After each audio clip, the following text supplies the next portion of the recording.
Hey, Crawl Spacers, welcome to a treat. This is going to be a good one. This is our spider history with JR. And JR, this is 1976 was big, big, big, big. Big year, big year. Although you said this is going to be a good one, aren't all spider histories a good one? No. We Oh, also have someone.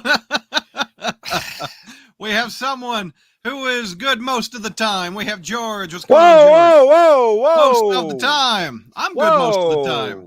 Whoa. Hey, I delivered 10 times out of 10 for you, Jomo. Well, you know. Anyway. No, no, that's true. I am always on for you, unless I'm like Okay. sick or something. That's true. We're going to 1976. It says the greatest superhero team up of all time. Is this true, fellas? Is this true? It's definitely one of them, I would say. I would agree. It's one of them. it certainly was one of the most anticipated. It's a whopping $2 in 1976. You could stand in a gas line, or you could get this. Today, this would cost you $20. I give you that. Today, they would just make this a trade paperback. Yeah, I was about to I say would agree. because I did look up the Inflation $2. rate? Yeah, the inflation, and actually, $2 in '76 would be $10.61 today. Yeah. $10, Yeah. But they would sell it for much more than this. I mean, this is Oh, yeah. this is a big 92 issues. I mean, I just Pages, remember yeah. seeing this at the drugstore, knowing it was coming. You know, I mean, Today, knowing it would be 92 issues. knowing it was coming, and I saw it, and I ran out. I ran out of the drugstore. My mom was waiting in the car, and I had to have the $2 to buy this. I could not go home unless I came home with this. And now I'm here a little it is. I'm a little younger than you fellas. I was 1 when this came out. So I didn't really read this in 76. I was too busy. No, you had to be strolled in on your I stroller. wasn't into the rolled in. drugstore. This is a little before my time. But I remember reading it years later and just loving the heck out of it. I love Marvel Treasuries just to begin with as a little kid. I mean, I imagine you fellas did too. Just a huge comic book in your hand is amazing. Oh, yeah. Yeah, Marvel it. Treasuries were, and every year, both my brother and I had to get the holiday grab bag, the Marvel holiday. Yep, grab bag. yep. Before we get right into it, we got chat blowing up. We got Mr. Comics owns both of these. I had the reprint. I remember in the 90s they did do a reprint. They had the Hulk. No, not by Neil Adams. I apologize. That Jose. Oh, what's the guy's name? He did all the DC characters. Chat can help me out. Beautiful. Was it Neil Adams or help me out? I don't know. Let's see. Mike McNulty in the house. 2 of the best DC Marvel crossover. Fun fact: the second Superman Spider-Man team up was the 3rd comic I owned after the Spider-Man Power Records. Yeah. I remember those too. Trayvon says both of these issues were great. Yes. Milo says 3 a.m. here. I'm going to stay till the end. There you go, Milo. We'll try to make it worth your while. Milo agrees, George. You're great all the time. Thank you. Thank you, Mike. Hornacek says 1976, a pre-Star Wars world. Yeah. Let's see. We also got. Do you own this? Says Gary in the Frozen. I have a story about how I own this, but fellas, do you own this still? I saw JR. It's in your hands. Yeah, I own. Yeah. I got both of them. Oh, got both of them. I don't own the second one. I own the first one. George, you own these, or did you? I never like with the first one. I owned it, but like in a different format, and I don't remember which one it was. But the second one, Mhm. and I don't own these anymore because I sold everything. You purged, yeah. Yeah. But on the second one, I had it when it was like the smaller paperback digest kind of thing. I looked at those on eBay. They're still a thing. Did they just reprint the panels in a paperback format? Is that what they did? It wasn't prose, was it? No, they just they shrunk it down to fit like a little. Well, they called them the crossover classics, right? They printed 4 trade paperbacks called crossover classics, and the Spider-Man. This one I think was the very first story because it was the very first one. It was the first comic, by the way. The second one, not this one, that I had that I didn't draw in, that I didn't put dinosaurs in for Spider-Man and Superman to fight. Right. The funny story of how I own this. I own the trade paperback in the '90s that came out. I never owned the first issue, and when I was a reporter on Route 66, there is near me is a Superman ice cream shop, and I interviewed the guy that owns that a couple times, and he sold Superman ice cream. I put him on the news a few times, and it's funny. Every time I would go to him, he'd give me something Spider-Man related because he knew I loved Spider-Man. He gave me a Spider-Man trash can. He says, "Scott, doesn't go with my collection. You can have it, kid." And then the second time I interviewed him, he gave me this book. And I always, thanks to Larry, he sold the Superman ice cream shop. It's still on Route 66 near Joplin.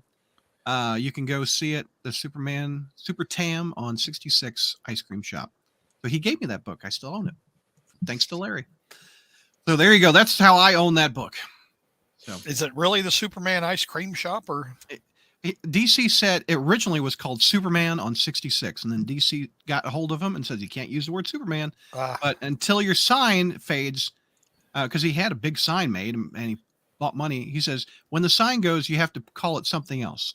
So he calls it Super Tam because his last name's Tamminen. So it's Super Tam on 66 is what it is. He's got a Facebook page and everything. But yep. So there you go. And I gave him a gift. I went to my folks and I was going through, I found some old toys and I saved for some reason my Atari 2600 box, which had the Superman video game in it. So my Atari box is in his collection. So I think that's kind of funny. I liked that video game on the Atari. You had to go around and you kissed Lois Lane and you bad guys. That was probably the game that I played most on the Atari. It was Superman. More than Spider-Man climbing up the thing with the goblin? I didn't like it.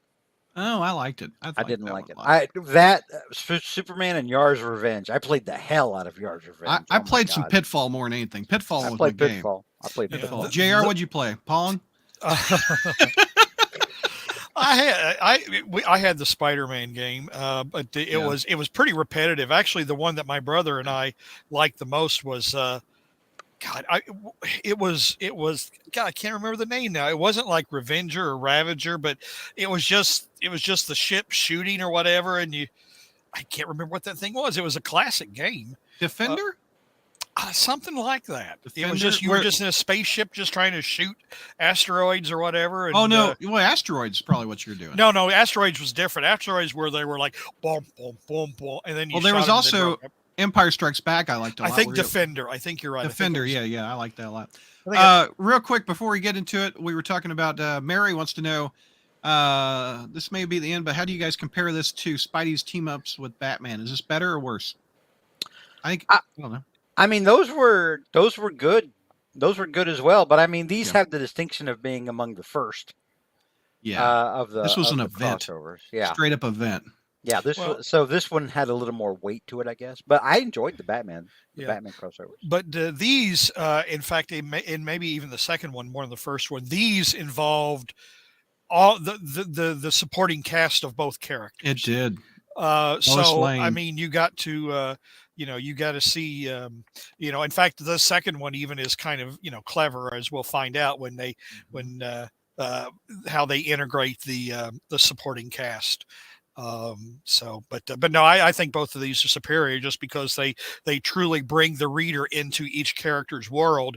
Whereas the Batman ones, I mean, it's just a team up. I'm not denigrating them because of that, but it's not as epic. They're not as epic as. And they don't really explain how it happens either, do they? If I remember correctly, it's just like Superman lives here, so Spider-Man. Let's go. Yeah, it doesn't. It's one of those things where like I kind of appreciate that. Yeah, you don't need an answer to it. You don't need an answer. Just let them get in there. It's like where the hell is Metropolis? It's next door to New York, evidently. So it exists outside in its own bubble because you couldn't have things go down the way they go down in Marvel. Absolutely, if there's a Superman out there. Yeah. By the way, chat, you asked for Michael Bailey. I messaged him. He wrote me back. He says, if I didn't just walk in the door from a long day at work, I would participate, but he's really tired. But he appreciates the crawl space love. So if you want to hear Bailey talk about this, we actually covered this first issue, the first one, with Bailey on a friendly or on a Friday Night Fight. I don't remember if that was video or not. That might have been audio because I don't remember doing the pictures. I don't think it was. I don't think it was video. Yeah, I don't think it was either. JR, let's get to it. All right. Anyway, let me take a whiff of this rotting wood pulp. Check out Stan. Oh, yeah, Stan Carmen and Carmine Infantino. Infantino. Yep. And you open. Like I said, I remember getting this, and it was like I was so Big. nervous opening it up for the. I mean, this was I just felt I had a treasure in my hands. I was 13. I was 12 or 13 years old when this came out. Yeah. So, I mean, this was a comic book fan's wet dream. And for Spider-Man fans, as Brad was showing right there, it was written by Jerry Conway and drawn by Ross Andrew, who were the creative team on Amazing Spider-Man at that time. I love some Ross Andrew. I Yes. do too. Oh, Yes. Underrated. Such an and by God, this is a classic cover. It's been homaged so many times. Alex Ross has done it. I've seen it so many times. Classic cover. Every time I see this cover in my head, I always think Spider-Man's about to get his ass whooped. Yeah, there's no doubt. And us being Spider-Man fans, we know what's happening. And actually, at the end of the book, they have how the I got cover it. came I'll show you. the cover came about. So And this is pre-crisis Superman too. I mean, this was He's this is strong. like the most powerful Superman there was. Yeah. it pre-burn too, as we'll find out when we meet Lex Luthor. This was definitely before John Byrne got his hands on everything. So, all right. Anyway, one more sniff of the rotting wood pulp. Roll it up and smoke it, JR. All righty. Well, you can hear the John Williams music. Bum, bum, bum, bum, bum, bum, bum, bum. Anyway, there's a giant robot wreaking havoc in Metropolis. We're starting out with Look at that. Superman. That's taken effect of how Giant. big these pages are. That art is beautiful. This is like it's. I mean, again, probably people today or whatever don't really appreciate how special this was. Yeah. But just to have this great oversized comic book. Absolutely. I mean, it was it was a treat. It was a treasure. It was a treasury. Oh, why it's called a treasury. I cannot believe I fell for opened the door for that one. Yep. So anyway, open the door, walk in. Everybody walk the dinosaur. Come on. No. Open the door. Get on the floor. I'm not let's talk engaging about in this. madness. Let's talk about this giant freaking robot that is storming through Metropolis, like a big transformer going through Metropolis, and of course, Milo. Superman takes personal offense to giant robots wreaking havoc in Metropolis. So he kind of goes mano a mano with it for a few pages, and then kind of figures out that, well, it probably, that the best way to take it down is just to shove it into the earth. But as he does that, the head flies off. Superman goes after it, but Superman was decoyed. There's nothing in that head. It was all a diversion, as Superman finds out when he breaks it apart. There's nothing in it. Back at the original robot, it's his old pal, Lex Luthor, the greatest criminal mind of our time. Lex Luthor, before Gene Hackman, when he was still wearing his green and purple mad scientist jumpsuit, as seen on the Super Friends. Yeah, before he became a suave businessman, voiced by Clancy Brown. Clancy Brown, thank you. It makes me wish we'd have seen the Gene Hackman Luthor inside a giant robot at some point. Milo, that is not me in the issue. That is Lex Luthor. Thank you very much. But they do have similar origin stories. So anyway, Lex Luthor goes off cackling, flying away. Evil villain laugh. Evil supervillain laugh. Superman. Now, I am not an expert on Superman continuity, so I'll probably really no. Damn it! Internet was wrong. Superman Yoda. Are you making fun of me? Are you making fun of me? Yes. Why? I like what Mary says. Every time Brad delivers a punchline, time stops to breathe a sigh. Yeah, definitely time stops. That's for sure.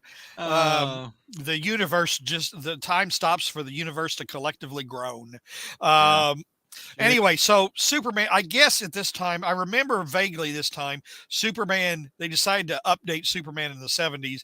And I think Galaxy Communications, bought the Daily Planet and Maybe. and Clark became an anchorman as opposed to a newspaper reporter. He's doing broadcast news. Okay. Yeah, I think that's what was happening. But Galaxy Communicate, because I think you see Perry White, but now the boss is Morgan Edge with Galaxy Communications.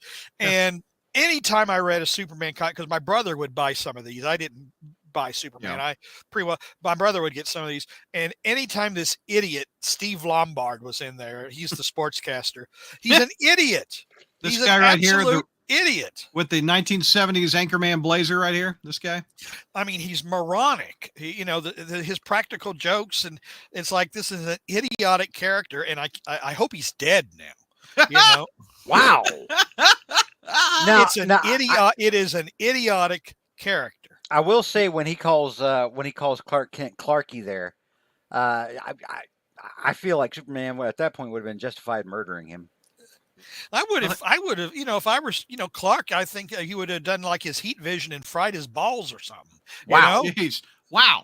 It's just a bucket full of water up here. It's going to dump on Clark. Yeah, but it doesn't. And of course, Steve gets it, which he deserves. Right. But like I said, Clark should have just fried his balls, Jeez. Anyway. PG-13, man. So anyway, Morgan Edge. I keep confusing this guy with Maxwell Lord. But I don't know why they give off the same vibes. So anyway, Morgan, and in fact, I'll probably refer to him as Maxwell Lord sometime before this is over. So anyway, he refers to this world news conference in New York that they're all going to go to. So, hint, hint, that's where everybody's going to meet up. But, so Jimmy Olsen brings up, says, hey, look at this giant freaking robot story. And of course, because Clark can't, Morgan Edge does a J. Jonah Jameson on Clark, you didn't get the story, blah, blah, blah. You're worthless. You're a worthless piece of shit, So anyway, so Superman just, instead of pouting, he just decides that, I'm going to go belatedly. This is kind of funny, because he goes and he changes, to Clark Kent, and he goes through all this, and instead of just doing this at the beginning, just following the path of destruction, it's like, why didn't he do this in the first place? Once he found out he got, once he found out he was duped, all he had to do was just follow what the robot had done, and he'd had this confrontation earlier, but he didn't. So he decides to follow it right into the bottom of quote unquote Metropolis Bay, and there's this giant walking lab with a big ray gun on it. I mean, of course, it looks cool. It's a convenient supervillain lair, and there's Lex Luthor is there behind it, in it. He's behind all this that's going on. But basically what he did, he went to Star Labs, because I guess Star Labs is the Amazon of the DC universe or whatever, because you get every widget you get at Star Labs. Every hero goes to Star Labs or whatever. So that's I could not be Superman, fellas. You can what? I could not be Superman. Why? I would murder people so fast. It'd be that whole, ultimate power corrupt, or absolute power corrupts absolutely. Well, the first time somebody cut me off in traffic, I swear. Did you see that movie? Just, I think it's Brightburn or something, where that was the scenario. Yeah. Like the little kid, it was like Smallville, only the kid turned into a murderer. Mm-hmm. It was pretty good. I didn't mind it. I think Elizabeth Banks. I didn't see it, but I think Elizabeth Banks was his mother. Betty Brant, if you will. I don't have the moral center to ever be Superman. Before she turned into a man-hating troll and gave us Charlie's Angels and. Oh, speaking of Bear. I just watched that yesterday. What? Cocaine Bear. How is it?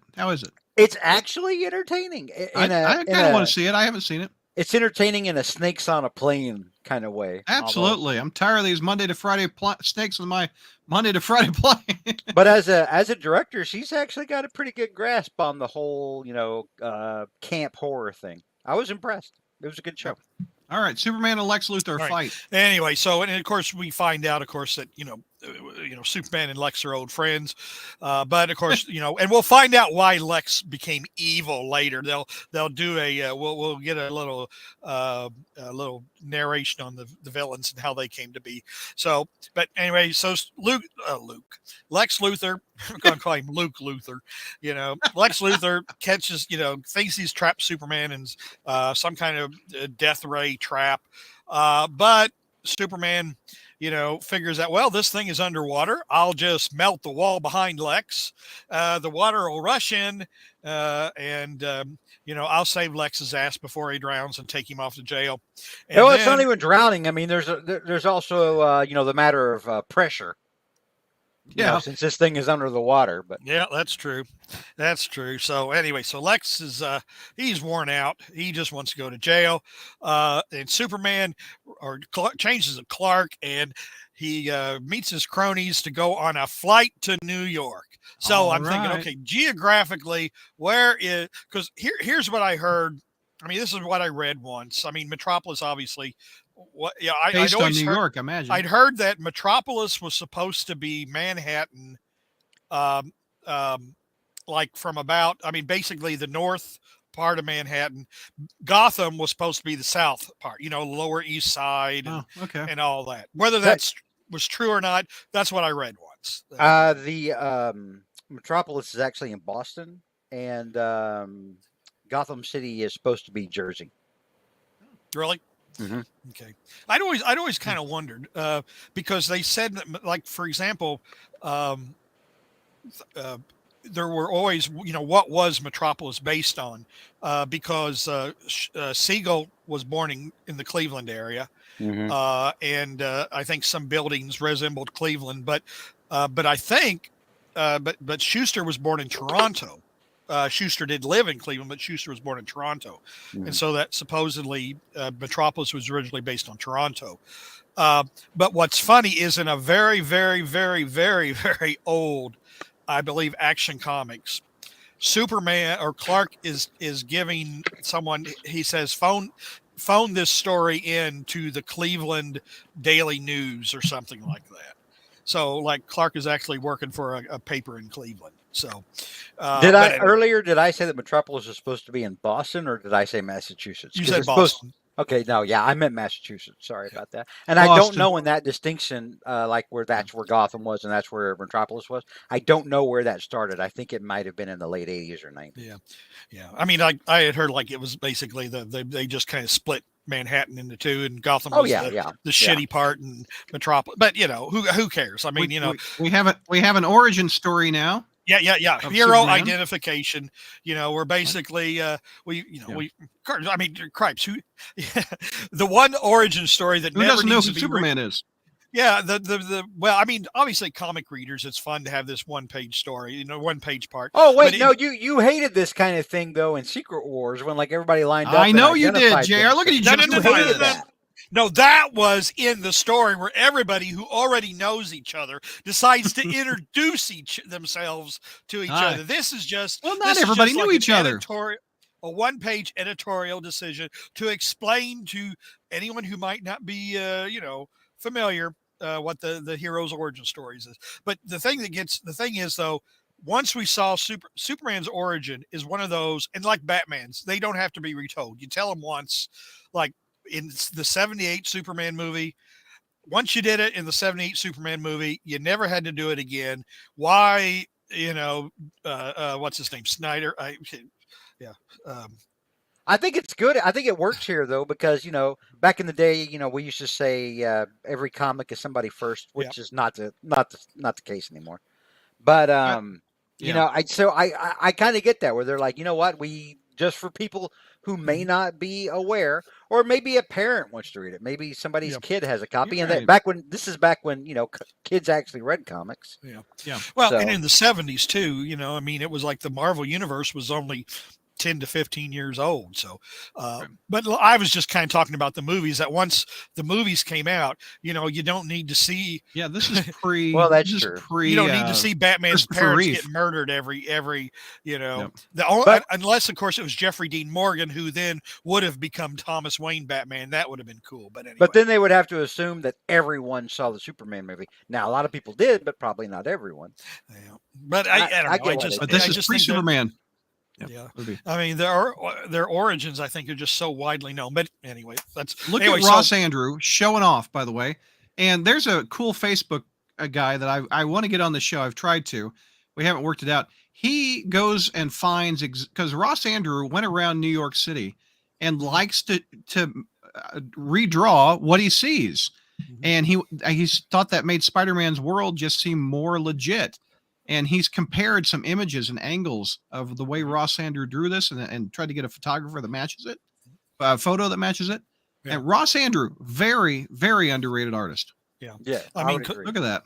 Beautiful. Yeah. And I think in one of the Amazing Spider-Man issues, the first page, the splash page, is he's in front of St. Patrick's Cathedral in New York. I mean, but yeah, you're right. I mean, whereas Ditko, drew, and again, not to, diminish Ditko or Gromita or whatever. I mean, they drew generic looking buildings or whatever. I mean, it's like you had a deadline to meet. You drew Ross all buildings like the same, bringing every nook and cranny here. Yeah. That's like Friends, like Friends. If he showed you the street, you wouldn't just see part of the street. You'd see like all the way down the street. Yeah. Yep. A block. Yep.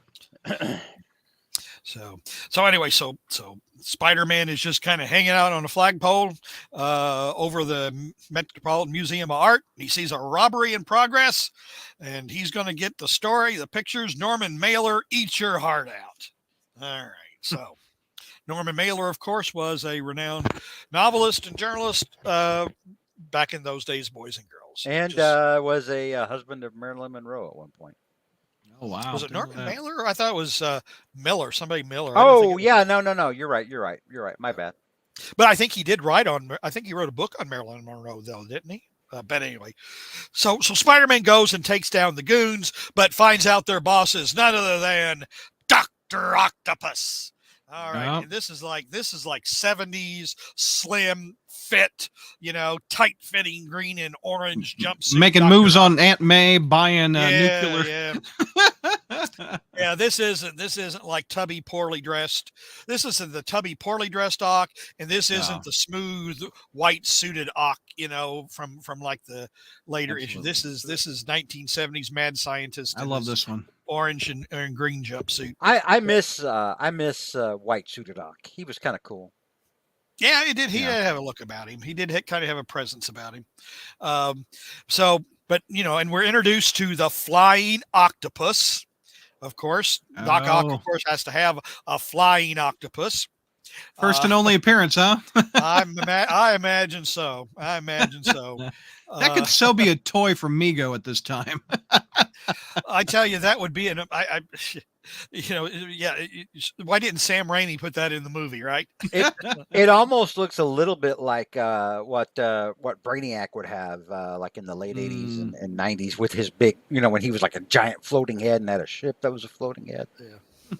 So anyway, so Doc, Spider-Man and Dr. Octopus are fighting, and Spider-Man's spider sense conveniently doesn't go off, and he gets thunked in the back of the head by one of the by a metal arm from the flying octopus, but not before. See, little boys and girls, in that one panel right there. Oh, go back. Sorry. Did you see what's dropping from Spider-Man?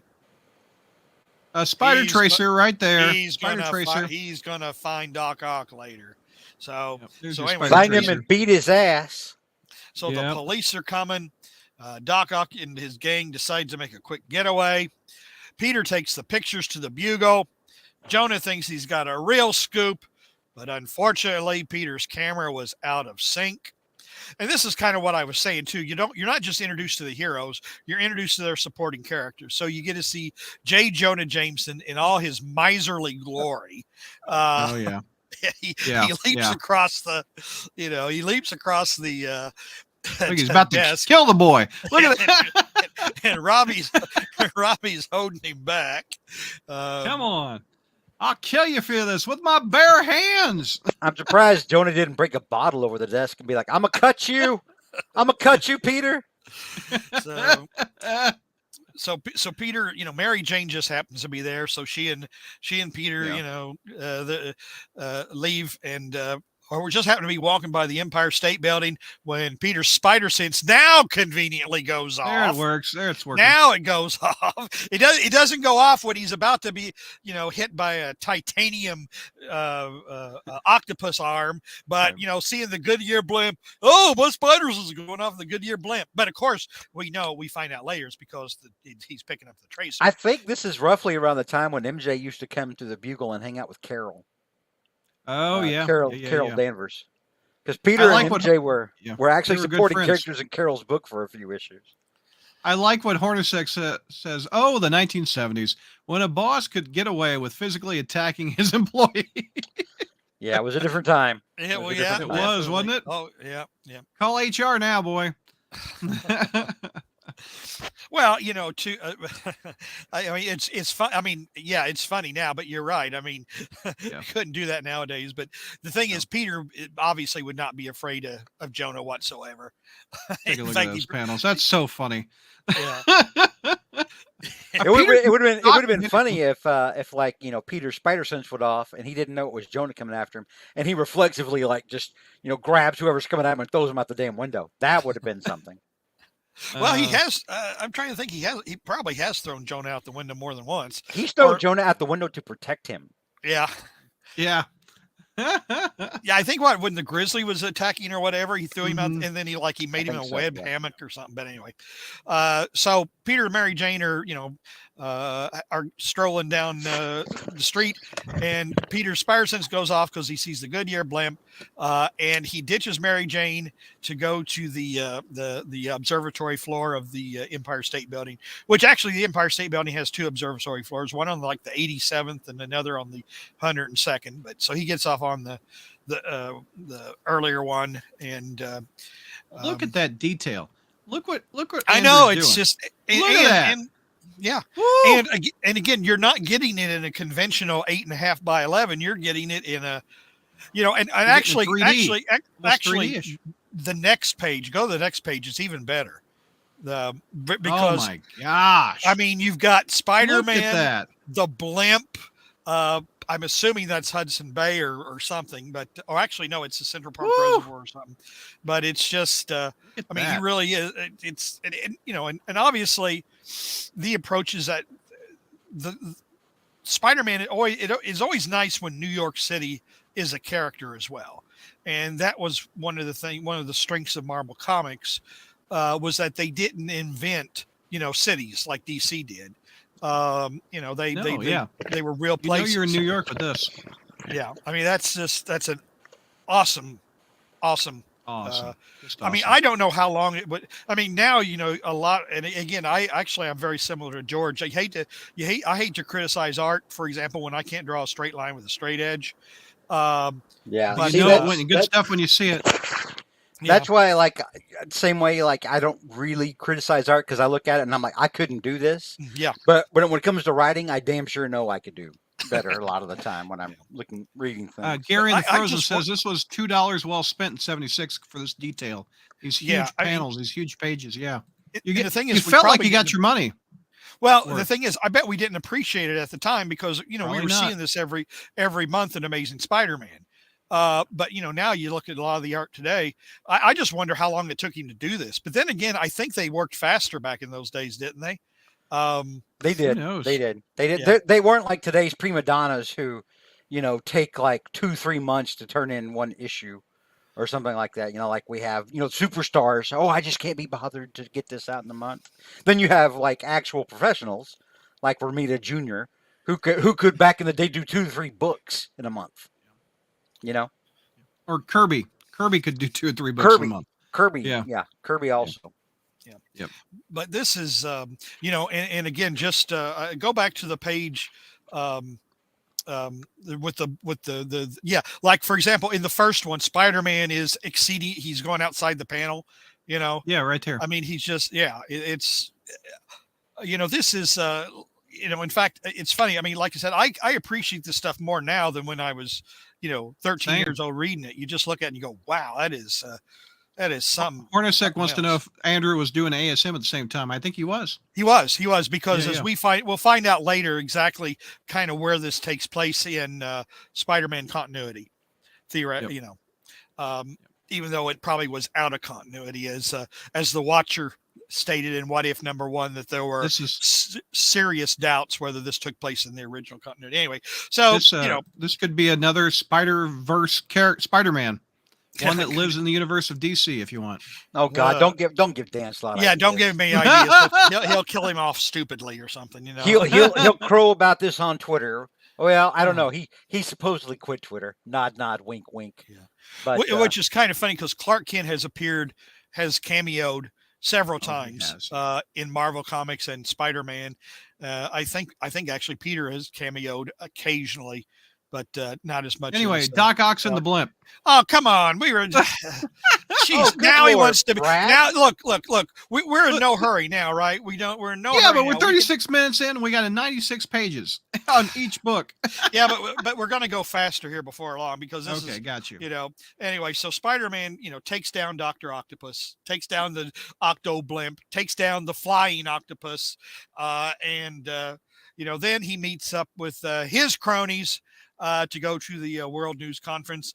The next page is yet another pause for hero identification for people to get Spider-Man's that's good origin story. Now, in 1976, he was the lesser-known origin story, I imagine, than Superman. More than likely. Yeah. Because Superman had been, by that time, Superman had 40, been maybe. You had radio series. Yeah, you had radios. TV series. You had Max Fleischer serials. cartoons. Spider-Man is how old in 76? 62 to 72. About 13 years. 14 years Yeah, old. he's about 13-year-old character. So yeah, I mean, Superman. You had the Kirk Allen serials. He did 2 of those. You had the radio serials. And what's interesting about Superman's history too is that a lot of the concepts and characters were not created in the comic book. They were created in other media. Radio, TV, yeah. Yeah, I think, for example, I think Kryptonite and Jimmy Olsen, I think, were both products of the radio show. Batman also had a radio series back in the day, Batman and Robin. And they did a crossover with Superman, and it was actually really good. But in that first episode of the Superman cartoon, do you guys know who played Lara L., Superman's mom? First what? First episode of what? In the first episode of the Superman radio show. Oh, no, I know. Do you guys know who played his mom? No idea. Agnes Moorehead. That's it. I don't know who that is. That's Endora. That's Samantha's mom on Bewitched, Brad. I didn't really watch Bewitched, but okay. Agnes Moorehead, she was one of Orson Welles' stable of actors too. Oh, he called her. She was in the Magnificent Ambersons. She was also in that famous Twilight Zone episode where she was the no dialogue episode where she was the old woman and the little aliens had invaded her house, and it turned out that the aliens were from Earth and she was the whatever. Oh, yes, I remember that one. Orson, now that I know. I've seen that Twilight Zone episode. Yeah. Orson Welles called her Aggie Moorehead. Got it. And she also played Margot Lane opposite Orson Welles as the Shadow when that show not when that show first began, but when there was a time when they made the switch and it became a kind of a different show, and they were the original Lamont Cranston and Margot Lane. Which, and Agnes Moorehead was an attractive woman, but like everybody remembers her as Endora. She actually was. When she was younger, she was very. Go back and watch Citizen Kane. She's strikingly pretty. Well, that's right. She was Kane's mother, wasn't she? Yep, she played Kane's mom. She played Kane's mother. And so who meets each other in prison, JR? Oh, okay. First of all, to our viewers, George and I are giving you important, like, entertainment 1940s history, yes. Media history. You learn things. It's edutainment. Yes. Spider history is American history, like I've always said. It's not Hollywood history, it's spider history. Anyway, so okay, we're in prison, which I assume is supposed to be San Quentin, but it's in New Mexico, whatever. Doc Ock's in jail, and then all of a sudden he sees Lex Luthor, the greatest criminal mind of our time, walking in. This says this says it's a federal maximum X security, so it's some kind of supermax. Back then. Okay. Anyway, so Milo would like you to do a little UK history as well, JR.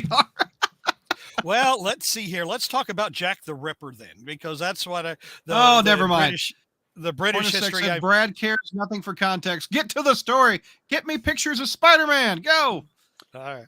So of course, Lex and Doc have heard of each other, of course, because it's a small world. And of course, Doc there is thinking, oh man, we're going to be rotting in prison for a while. But Lex has a plan. Lex always has a plan. He says, when we get out of here, Doc, we should do a super villain team up. Kind of like Dr. Doom and the Submariner did, in those old Marvel issues, right? So, here, know what I'm thinking of these two panels? I'm thinking of Gene Hackman, and what if Ned Beatty was Doc Ock?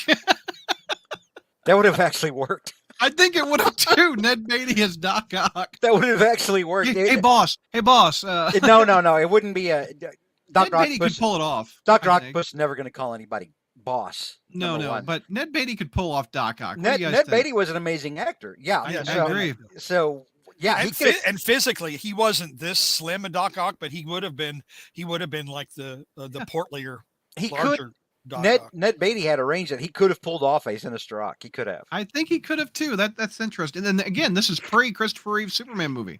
This comic, yeah. Yep, this is like 6 years before or something. No, 1 year. Couple years. No. Superman came in 78. Came out in 78. 2 years Christmas before of the movie. 78. Yep. So this was about 2 years ahead of that. Yeah. So, but anyway, Lex ain't worried. He's got a plan. Of course, the guards thought, well, since we searched you all the way down to your skin, he didn't bring anything in. But Lex has all these widgets and gadgets under a layer of false epidermis. This was actually covered in the now lost episode where we covered the Triple X Spider-Man. Oh, shh. We don't speak of that. I know we don't speak of it. That's why I said the lost episodes. The lost episode of the Crawl Space where we all want jobs. I had mentioned that this version of Spider-Man actually stuck to continuity. And I was like, the comics and the movies can't be bothered with it right now. But this thing is actually accurate. But I just find it's funny. It's like, this is the 70s. This is 70s comics. This was a great time to be alive. It really was. It's just like, what? You can't imagine him. They're not even flat, it's how would he gotten away with that? I think he's got a pocket watch at some point under his skin. I think they're wafer thin. You have the mumps or something? I think they're wafer thin. Oh yeah, right. Oh, it's comics. Right. That's because so he constructs a sonic device, and earplugs, and he uses supersonic, to get away with Doc Ock. Look, he rides Doc Ock off into the sunset. He rides Doc Ock. Look, he rides Doc Ock. Ooh. Yeah. Family entertainment here at the Crawl Space. All right, but now we have. Let us not forget our villainous villains. And of course, we all know Doc Ock's origin story, but Doc's origin story has never really changed. But of course, DC, which has always changed it now every 6 months. Yeah. Lex Luthor's origin. He too, like Octavius, was the victim of an experiment gone wrong, indirectly because of his childhood friend Superboy. As a result of the disaster, Luthor lost all his hair permanently. And the shock of this, along with a couple other things, caused Luthor to hate his former pal. Okay. I get it. Lex Luthor. I always thought Smallville did a good job of portraying that kind of version of like Lex and Clark. Michael Rosenbaum, I thought, did a good job on. He was Smallville. amazing. He has a good podcast. If you want to check it out, I watch it on YouTube sometimes. I do too, and he put Yeah. up a funny thing on his socials the other day. He has an autographed Superman movie poster, and it's autographed, and it says, "To the second best Lex Luthor ever, Gene Hackman." I think that's such a great. That's priceless. If you That is awesome. to get that. That is awesome. Yeah. You know, that was I was thinking because there was I was just thinking of a story that on the Superman DVD that comment or whatever backstory. Donner was talking about how he's checking into a hotel and he was writing his name, signed his name in, and then he heard a voice saying, "It's amazing how that brain can generate enough energy to get that pen across the page." and he turned around and it was Gene Hackman. Oh man, that's great. That brain can generate that much power. That's Brad, real quick, I wonder something here, and let me float this by you. Okay. So you got Ock and you got Lex Luthor in jail, and I wonder if it ever, at some point, Ock looks at Luthor and is like, "What is it you even want?" And Luthor's like, "Well, I want to take over the world and kill Superman." And then Doc Ock is like, "Oh, I really just want to kill the one guy." I just got one guy. Yeah, I just want to kill one guy, and then I haven't really thought past that. Right. Lex is like, aim higher. Aim higher. You know, it's funny because as we get to the end of the story, that sort of happens, but we'll get to the end of the story where actually Doc Ock it has a moment of lucidity. It's like, oh yeah, this is crazy. This is messed up. Anyway, we have our friend Bruce Lex Luthor. The number one reason he turns evil is because he lost his hair. So Lex Luthor, criminal genius, can't grow new hair. Yeah, I get it. Bruce, our friend, is in Bruce. chat. He remembers he was 12 years old when he bought this. He remembers the excitement buying it off the newsstand. Wait a minute, Bruce. You were 12 years old. Wait a minute. Who's older, you or me? I mean, do the math. I think he's older than you are. Yeah. Plus 12. Yeah. Yeah. I was born in '63. I mean, so egad, are we about the same age? Oh my gosh, look at that panel. He's aged better than I am. I love Bruce being around because now I'm bumped lower on the age totem pole. Yeah, I was about to say, I keep thinking he's got to be older than me, right? So why don't you insult him with all the age jokes instead? Because I like him. Oh, wow, of course. He was born in '64. You're still older. Oh no, I am still older. Oh man. Oh well, like I said, Bruce aged better than me, so I. This is good. Anyway, this is another great panel. I mean, it's a 2-page. It's again, great detail, great panel. Just opens up, and you see everybody. I mean, you see all the characters. You see the story.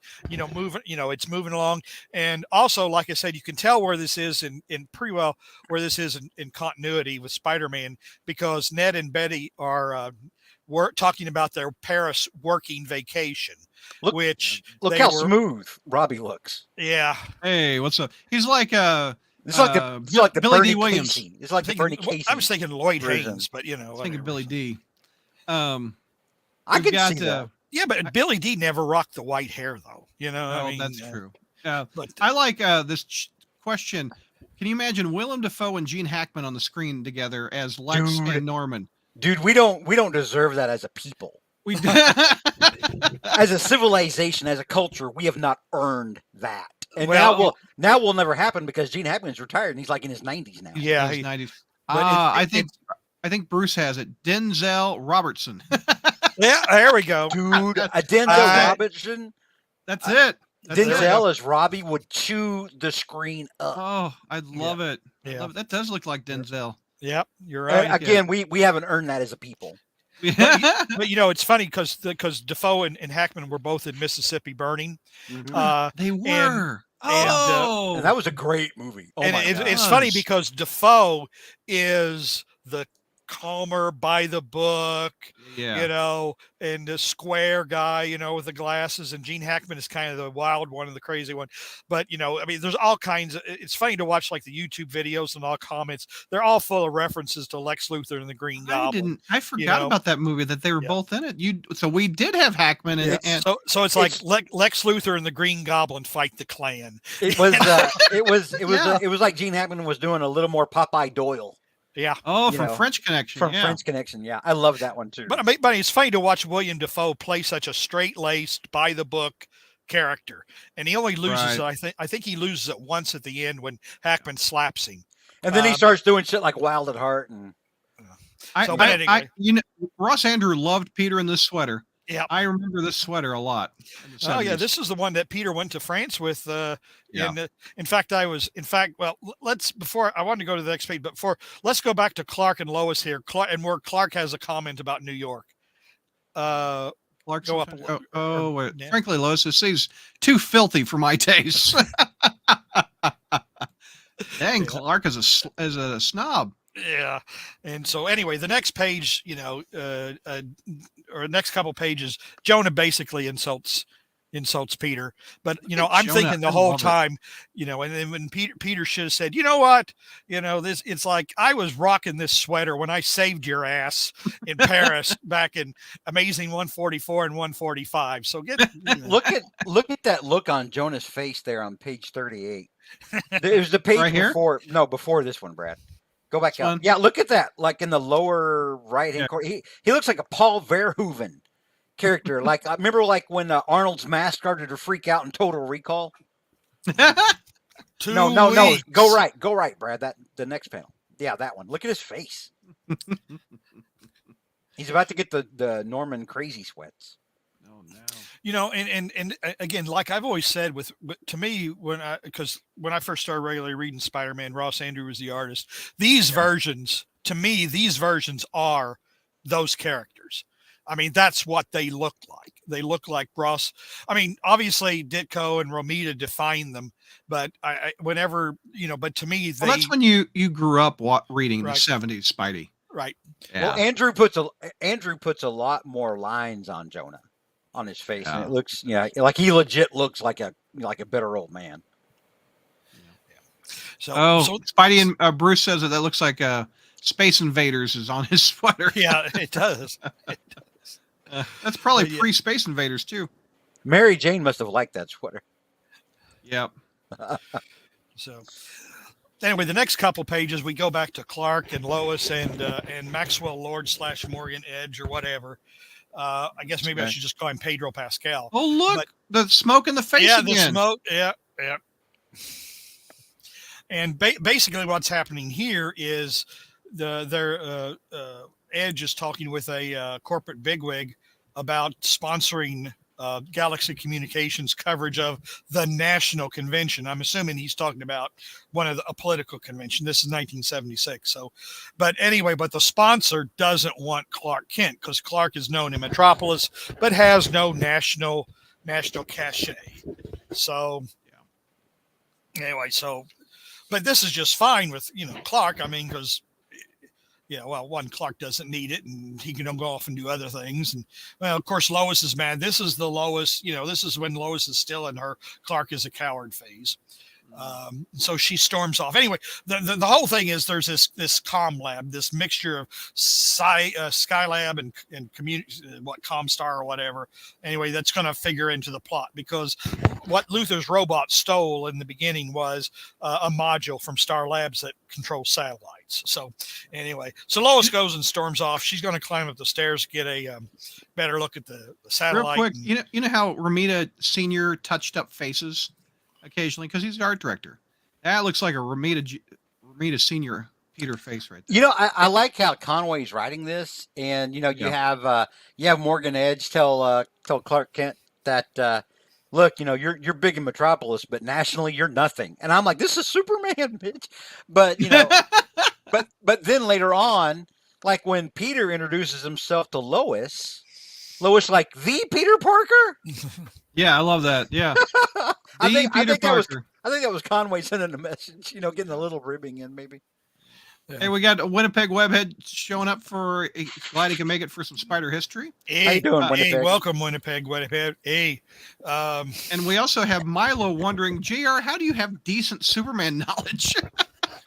You know, well, he's Spider Yoda. I mean, he's a man of extensive knowledge. Yeah. Oh well, but I'm not as well grounded in Superman's mythology. Plus, with DC, the way they change their origin stories all the time. It's kind of like, okay, what version am I reading now? I mean, it's Superman. Even my mom knows Superman origins, and she doesn't even read comics. Yeah. You know. But I was referring to like specific things, like when he worked for Galaxy Oh, Communications. Yeah, and you're knowing Morgan Edge and all these people in there. Yeah. I mean, like my brother did have a few of the Superman comics, but I didn't really, I remember he got issue 500 of Action, and I thought, oh God, I can't wait until Spider-Man gets to issue 500. But anyway, I mean, when I was a kid, I used to read JLA and Superman and Batman and cool stuff. I used to love the the Metal Men. Yeah. Well, shit, when they were 15 cents a comic, you could experiment. You could buy stuff. Yeah. I mean, even though 15 cents was more then than it is now, obviously, but still, I mean, you could, without breaking the budget. But yeah, nowadays DC and Marvel want you to risk, $6 for a new #1 issue of something, and you're like, I don't think so. Yeah, a new #1 with like maybe 20 pages of story, and yeah, you're like, and now I mean, based on a lot of it is what people sitting around eating and talking. Isn't that what the X-Men are doing in Krakoa or whatever? They're just sitting and having parties or something. Mary Jane is a little jealous of Peter over here. It calls him a hiya wolf. Brad is ruining our context and our providing color. But anyway, yes. So Peter calls Peter a wolf from falling off some stairs. And like George said, Lois and Peter both recognize each other's names. And then Mary Jane's a little jealous of Lois, but she says something. This is really weird. Oh, wow. This is kind of cringy. Yeah, it is right here. Yeah, you're not the liberated Miss. Some men like that, but some women like their men like their women feminine. It's like, okay, this is weird. Yeah. Well, you have to consider. I mean, this is a much younger Mary Jane too. Well, and a much younger Jerry Conway in the 1970s. Yeah, I'm about to say, it is a product of its time. Yeah. So, but I like Lois telling Mary Jane to pull her claws in. Pull the claws in him, Jay. Peter's cute, but he's too young. Don't you think? Besides, I've got my eyes set on Hey, Superman. I like my men like steel, Mary Jane. but and theme songs. Yeah, she liked to reference what we talked about last month. She likes steel ding dongs. But anyway. Whoa! PG-13. Oh, okay. Anyway, but what's funny is it's not deliberate foreshadowing, but the Peter's cute but too young, that takes on a new meaning in the next Superman story. Well, not a new meaning, but it's funny because it's revisited in a way. So, but anyway, so Superman appears to fly in and zap the girls. Of course, this is not really Superman. So Peter asks him, just happens as coincidentally, ask Clark Kent where the phone booths are. And 2 years before Christopher Reeve runs into the same dilemma, Peter Parker runs into the dilemma of the fact that phone booths are a relic. So, but if you remember the scene from Superman where when he first Clark changes Superman, he finds a phone booth, and then it's like, oh, it's just remember when Superman goes through that revolving door, the Christopher Reeve? Yeah. What's that one guy says? What does the guy say? And you're like, say, Jim. Say, that's Jack. That's an outfit. That's a that's an outfit. I love that. I love that scene. Yeah. Definitely, that's another product of its time. So anyway, look at that panel. There we go. Oh my gosh, Andrew is killing it.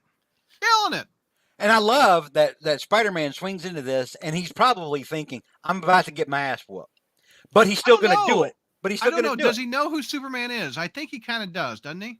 I mean, if you've got these two in the same world, there's no way that Spider-Man doesn't know who that is. Well, no, he says it's really you, Superman. Yeah, exactly. And then Superman said, I've heard reports about you, Web Slinger. So they know each other exists. So Spider-Man is not going to bow down. He's ready to take Superman on. Yeah, that's Potentially just the strongest hero in his universe. yeah.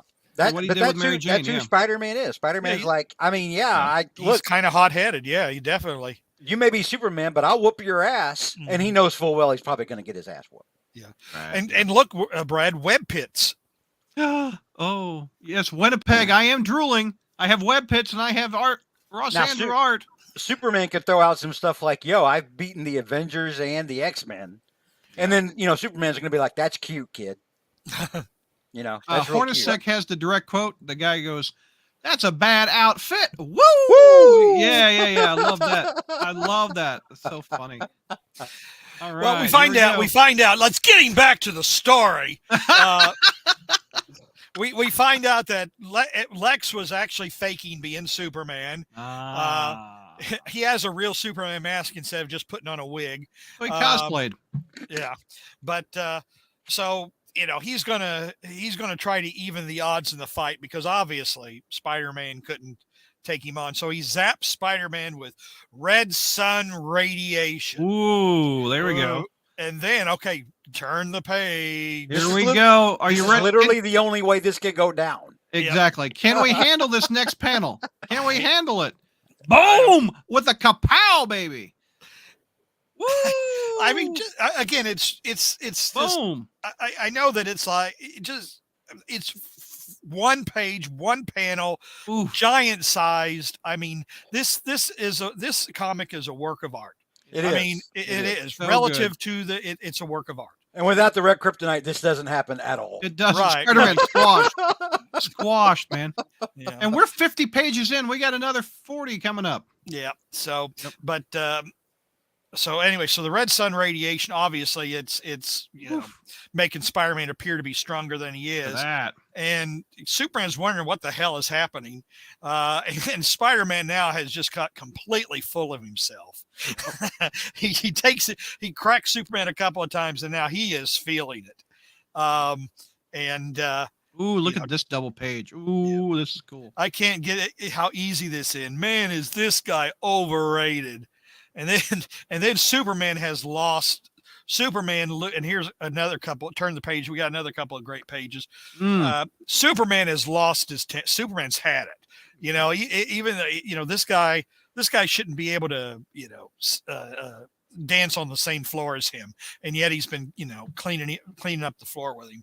But so Superman's about to just really clock him, and then realizes, holy crap, better pull my punch. I better, and he just taps him. Relatively taps him, and then the next page is another classic. Boom! With the force of a compact hurricane. It speaks to Spider-Man's ability to trash talk and piss his opponent off to their detriment. Yep. Because he's even got Superman all worked up. He's got Superman ticked out. Oh, that's it. I'm done. I'm taking this kid out. Yep. That's so cool. Yep. And a lot of course, Spider-Man can make it work on lesser beings, but a mad Superman is probably not anybody you want to mess with either. No. So, look at Spider-Man still flying. Just feel it. Woo! Look at Spider-Man just tumble, bounces right off him with a thud. And then the red sun radiation starts to wear off, and then and then this panel is suddenly a meme across the internet. How did you get so hard so suddenly? Yeah, that's a meme. Yep, my hand has gotten harder. This reminds me of that time in Death in the Family when Batman punched Superman and then was like, because he punched him in the face. Yeah, can't do it. Yeah, look at Spider-Man just trying. Look at that. He's trying. His hands are like broken. He broke both my hands. Poor Spidey. Well, look at him. Remember in like issue 141 when he did the same thing when he thought all his villains were coming after him and it was really Mysterio, and he punched a hole through a brick wall. But this had to have been harder even. I remember that. Yeah. We've been duped, Soups. Yep. So they figure out that they've both been played and decide to team up. A new a company crossover team up. Look at poor Spidey. He even shaking his hand hurts. Yeah. Yeah, and I always wonder here, like the like Superman squeeze a little harder than he normally would have, so somebody just to kind of establish dominance on the Substart kid, Come on, kid. Yeah. Well, I have a feeling though, after he probably Spidey, wouldn't, you probably could just barely tap him, and he probably you could shake his hand and it would hurt after he tried to pummel Superman. That was that would had to have hurt. But anyway, so they decide now to team up. The old conventional superhero face off is look at that over with. And look at that. Yep. So that's so cool. Of course, Spidey does skis.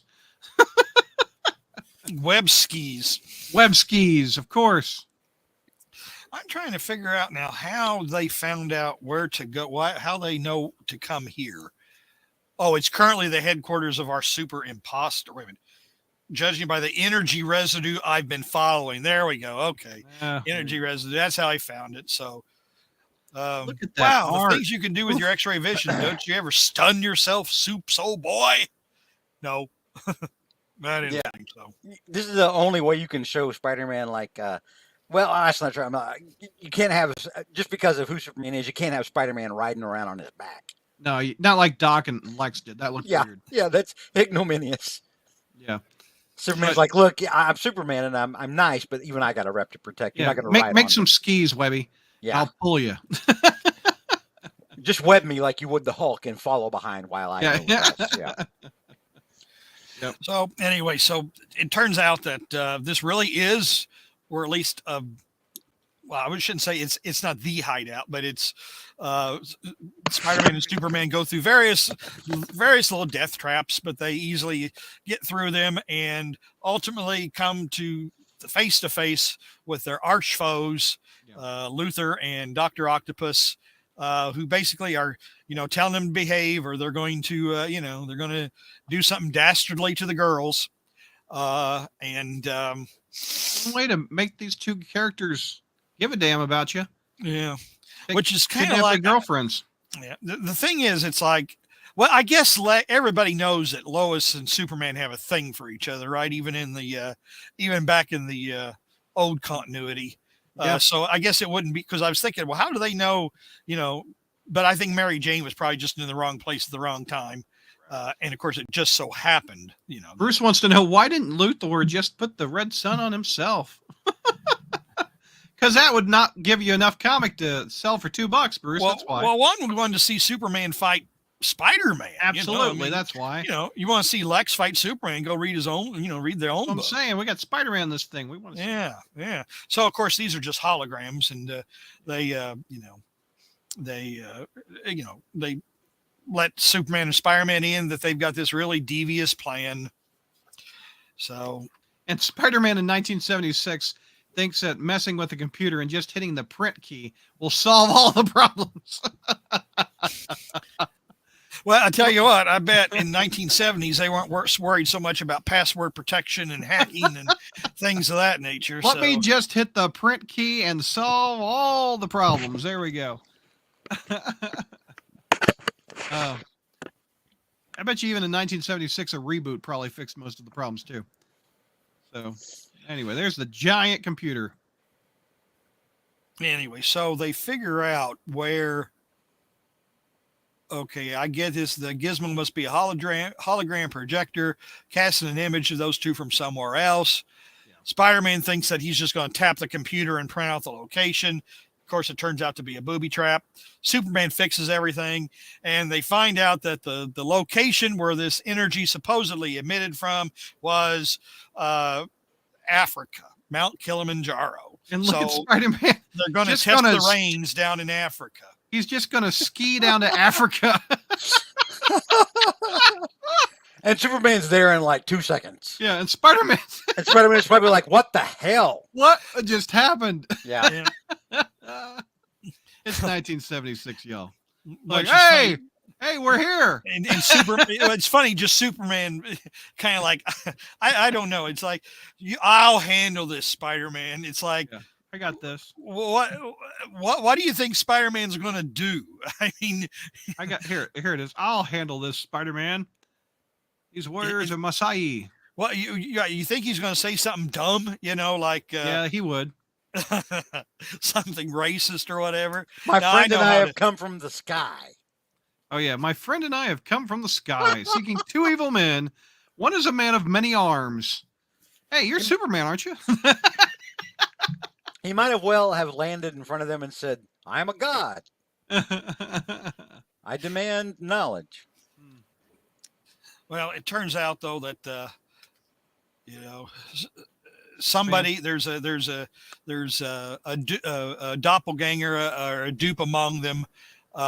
This Nuchaka, I guess Nuchaka was the good guy, but one of the guys with them, it turns out to be a bad guy, and he's also been he's got a sword of red sun radiation because he gives Superman a haircut. Oh, we're okay right there. Yep. Oh, you don't cut the locks.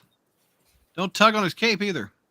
Yeah, you don't tug on Superman's cape. You don't tug on Superman's cape, And you don't spit in the wind either. and you don't cut his damn hair. And you don't look at his junk and notice how hard it is. But anyway, It reminds me of that one thing in Superman 4. Remember when they're at the Superman Museum and they have that long thread of Superman's hair holding up this giant ass weight? Oh. I have not watched that movie from beginning to end because I have heard it is so bad. What movie are you talking about? Superman 4. It's when Lex comes back and uses his DNA from the hair and makes that kind of clone-ish Superman. Solar Man, yeah. I'll never forget that Solar Man takes Mariel Hemingway from Earth up to the moon, and Mariel Hemingway can just breathe. Just come on up. We're just going to go outside the atmosphere. Yeah. That movie was so bad. It was not a good movie. What's funny though? It had one good scene in it when there was a double date with Clark and Superman and Lois and Mariel Hemingway, because Christopher Reeve had to go up and go down and go up and down, and that was actually pretty good. But the rest, we have a question from Jeffrey Castro. He says, Brad, as a Hulk fan, could Banner have stood a fist fight with Supes without the red kryptonite? No. Stay tuned. Stay tuned. No. Yeah, we will. We will get to that. You'll get to it. You'll get it. Yeah. As if this book couldn't be any more awesome, you're putting Spider-Man with my Hulk. Okay. So anyway, ultimately, we find out where the bad guys' headquarters are, and it's out in space, the satellite headquarters of the Injustice Gang. Now, that just kind of sounds dumb. I mean, the Injustice Gang. And Doc Ock's like, "Whoa, you have a spaceship or you have a space station? What the hell? I have a lair underneath the the bridge. How much did this cost you? Brooklyn Bridge. Yeah. Man. All right, so we're up in the Injustice layer. So we're in and that's where they've got Lois and Mary Jane held hostage. And Superman, I mean, Lex is of course, Doc Ock really still doesn't have a clue what Lex's plan is. And doesn't Doc Ock just seem kind of second fiddle, like he's just not up to Lex's level? Well, this is Lex's plan. He's just along for the ride. Yeah, he's really, when you think about it, Lex is the one who bailed them both out of jail. Yeah. It's Lex's plan they're implementing. Doc doesn't have his own. Doc has a flying octopus, but he doesn't have a satellite, or a spaceship or anything. Doc's just around because at the time he's like Spider-Man's greatest villain. And Norman's dead by this point. So yeah, Norman's been dead for a little while at this point. Yeah. So, but before Lex tells us what his devious plan is, we have an interlude. Interlude where J. Jonah Jameson and Morgan Edge complain about their respective reporter/photographer Clark Kent and Peter Parker. So, now we find out that this satellite is going to be this infamous comm lab is going to be launched. Wow. And wow, there we go. Cool. That's cool looking. And I mean, it's almost as cool looking as Shatner in space. When they go above the Kármán line, right? Yeah. and Shatner's looking at the window. Anyway, so Lex takes control of the satellite, and Rocket Man. he's going to bring about climate change a few decades earlier. All right, Lex. Before Roland Emmerich gets the idea, Lex is going to do it. Look at that look on his face. Ha! I'm about to kill millions of people. There it is. So That one. Spider-Man and anyway, so There you Spider-Man and Superman, I have followed them into outer space. Spidey But- just casually flying a rocket ship. Check out Yeah. Spidey just flying that rocket. Well, hey, he's got experience doing this. Remember, in Amazing Spider-Man, like 131, 132. When the island that Aunt May inherited, the uranium-rich island that Aunt May inherited, is about to blow up. And so he just gets on a plane and flies them both out of there. So yeah, he's experienced. That's right. He does know how to fly a plane. He also flew a spaceship when he met Adam Warlock. Okay, right. the Marvel team up. Mhm. Suck at JR. Yeah. Number 55. When does Marvel team up stop being second JR? I swear. When we don't do the show. Ever. So anyway, they our heroes are captured, Look and at little Spidey back here. Isn't he adorable? almost kind of like a toy you would buy. Remember what were those rocket racer? What were those? You probably have a copy. This looks like a panel from the 1960s cartoon, and he's just like, "Hey kids." I mean, he's just casually flying through space. Mm-hmm. Yeah, Nothing to he's do but swinging in flying that ticket. same pose from the '60s. He's going through space on this one. Remember the toys of like with Captain America or whatever, where they were like little rocket shooters or whatever, and I don't remember. I don't even remember what they Thank were. you, But that's Winnipeg. what Yes, this Marvel reminds me. team up will always be known as Suck at JR. Yep. Yeah. Even Milo So- agrees. Okay, so let me zoom out. Spidey's in his little rocket ship. He's getting a little hazy, They though, isn't he?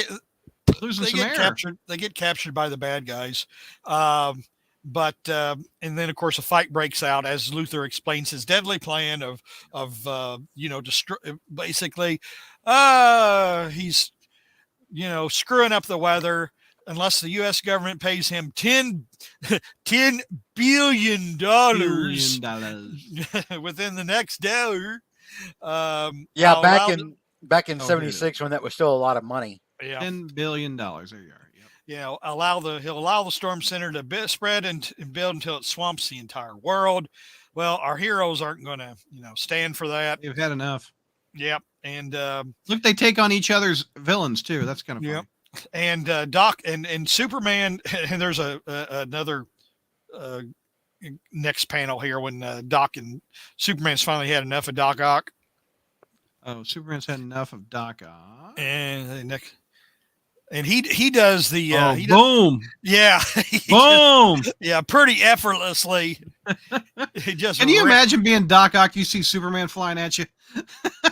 This probably means Dr. Octopus has a phobia of Superman now as well. Yeah, no doubt. I mean, he just effortlessly rips his arms off, just like Spider-Man did that, that one Oh, time. Bruce has your answer. Those are called Ricochet Ricochet racers. racers. Where the Thank you. Cars with Spidey and Cap in them in the 70s. Of course, That was what that picture reminded me of, the ad for the Ricochet racers. So, well, unfortunately, okay. Doc So Ock, Doc Ock is in trouble. he loses his glasses,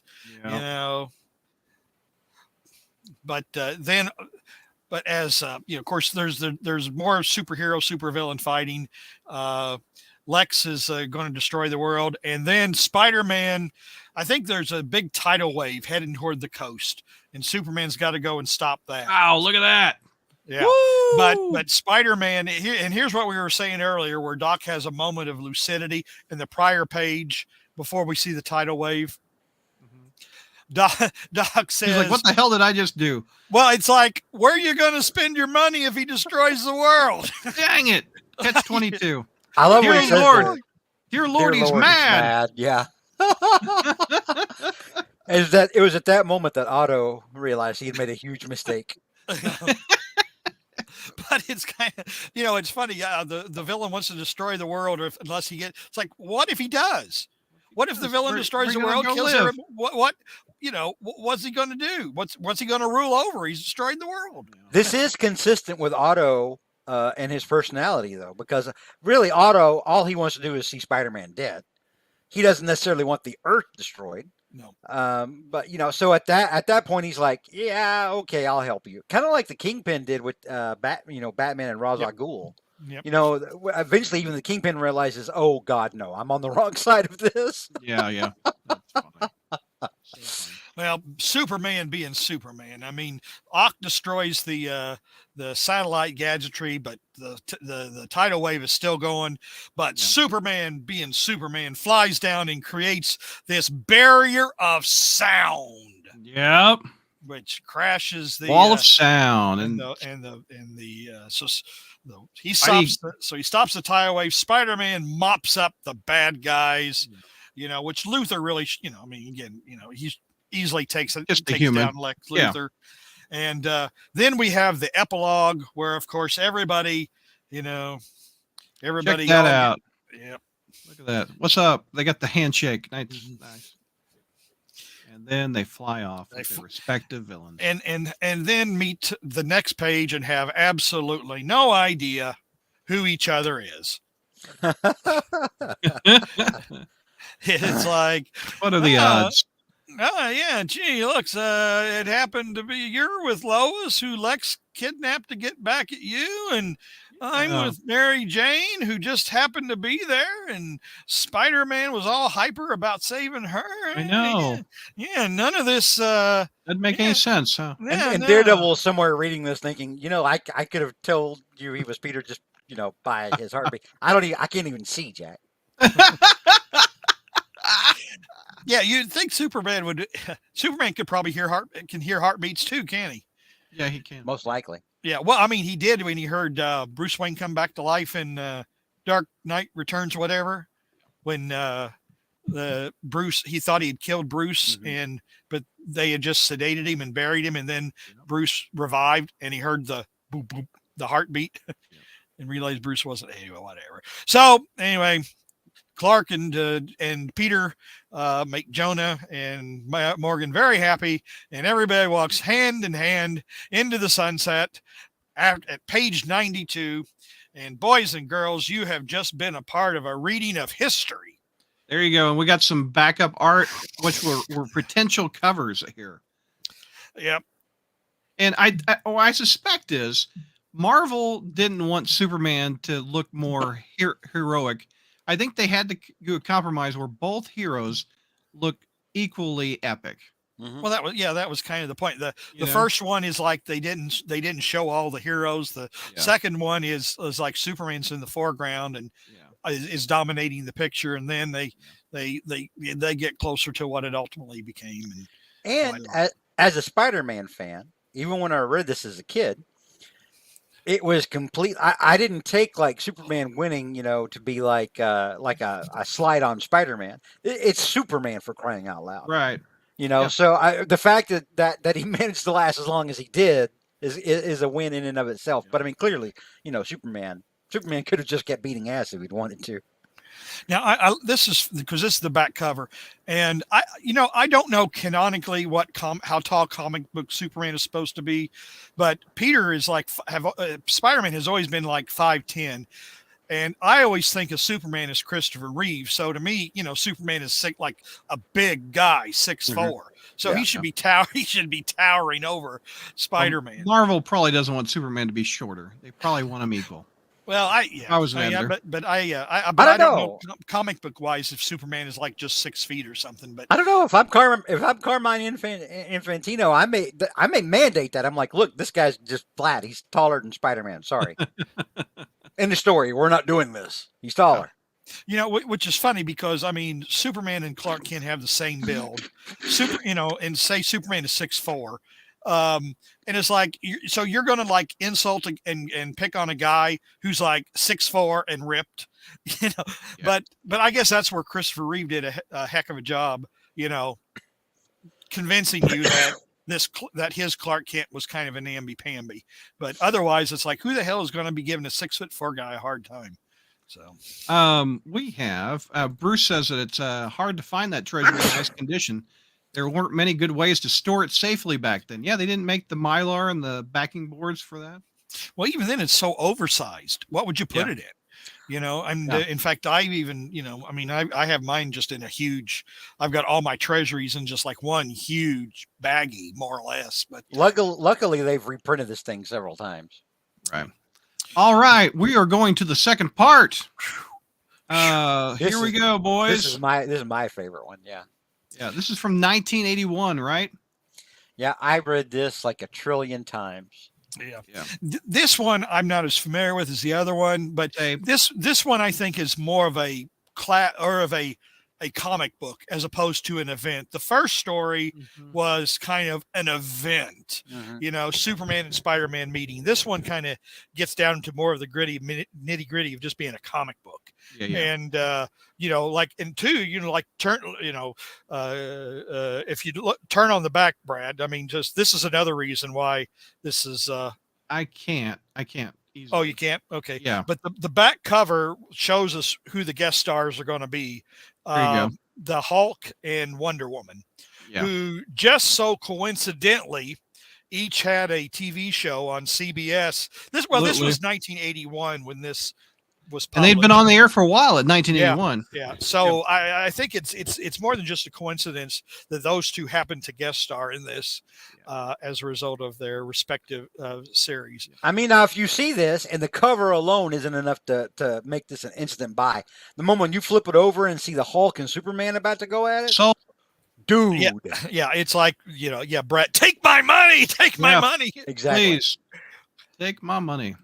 So, Okay, so let's get through this one. This is only 62 pages, folks.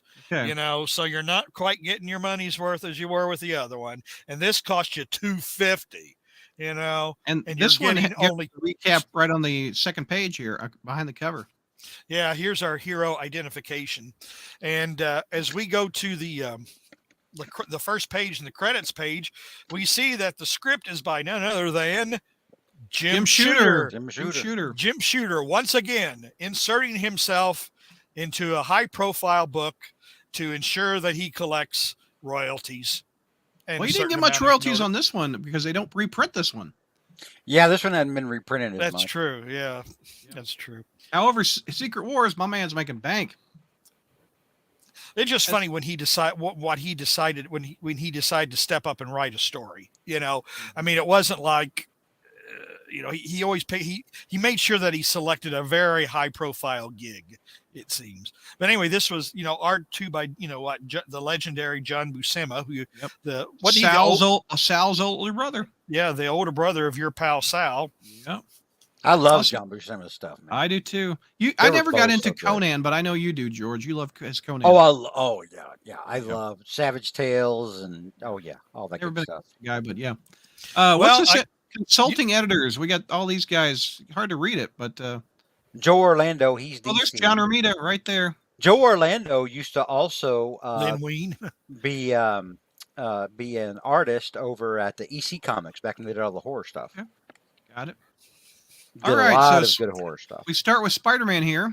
Yeah, I mean, we've only been talking about these now for about an hour and a half, so you're gonna then we just got through. This one will be easier to get through, though. Yeah. Spider-Man basically comes upon these guys trying to bust their way into a bank.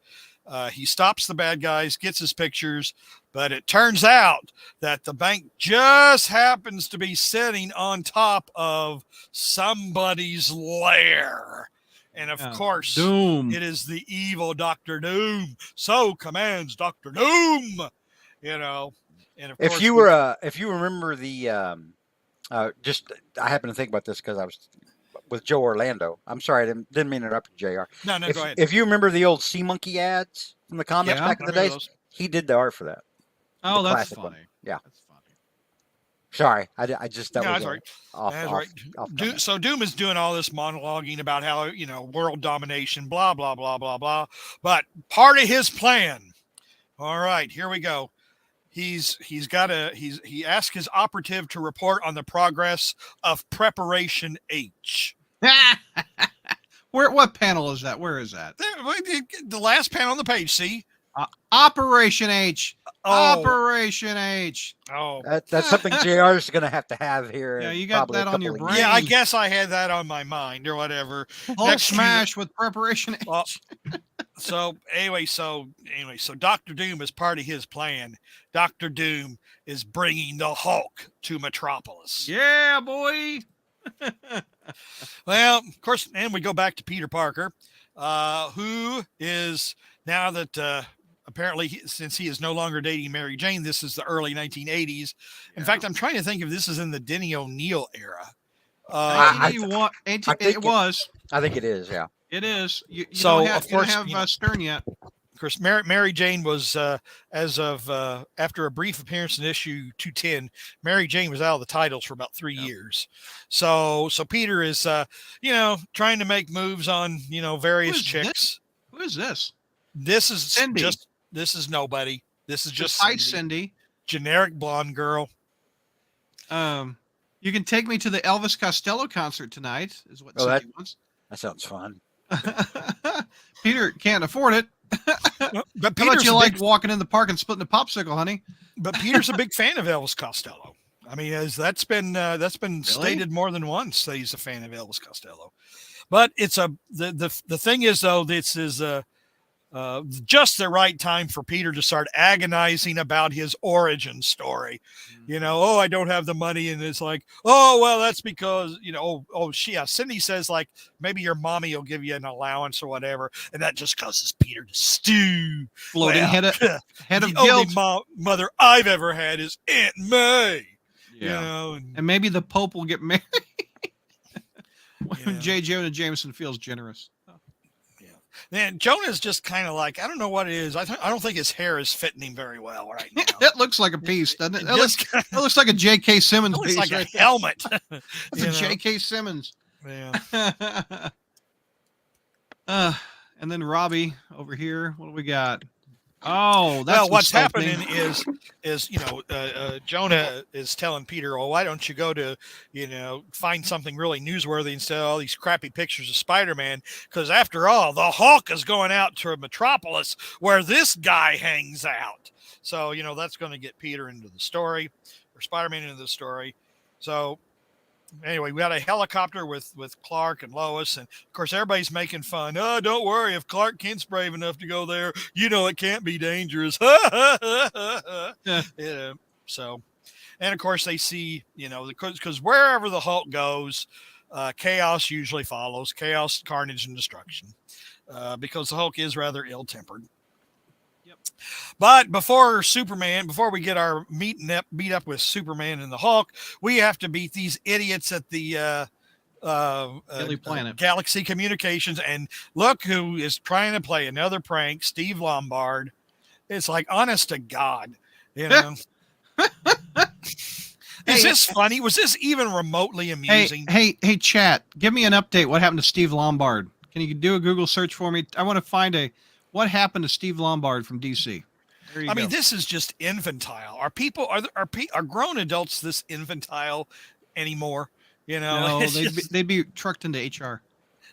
Well, not only that, but even back then, I mean, he would have got. I mean, Clark obviously would not bust, but you'd think that eventually Lombard would get his ass kicked by somebody who wouldn't appreciate it. Jimmy Olsen. Jimmy Olsen could kick Lombard's ass probably.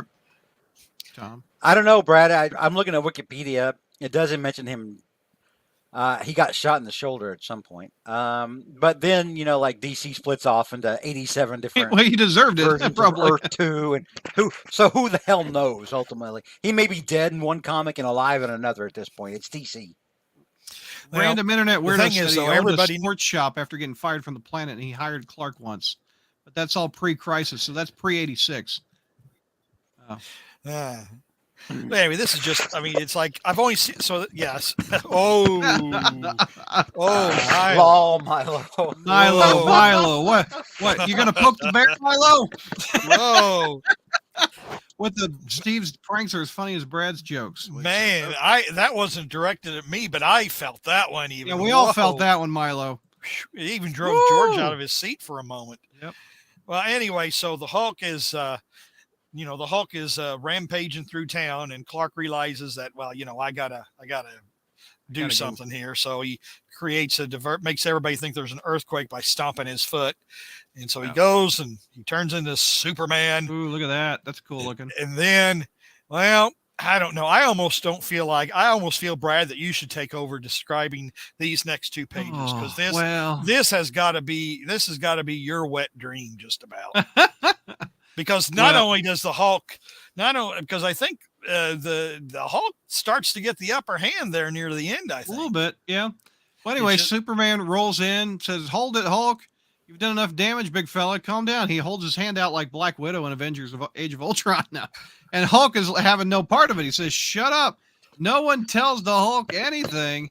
And so Hulk just says, "I don't want to hurt you." But stupid man with cape makes more noise to bother Hulk.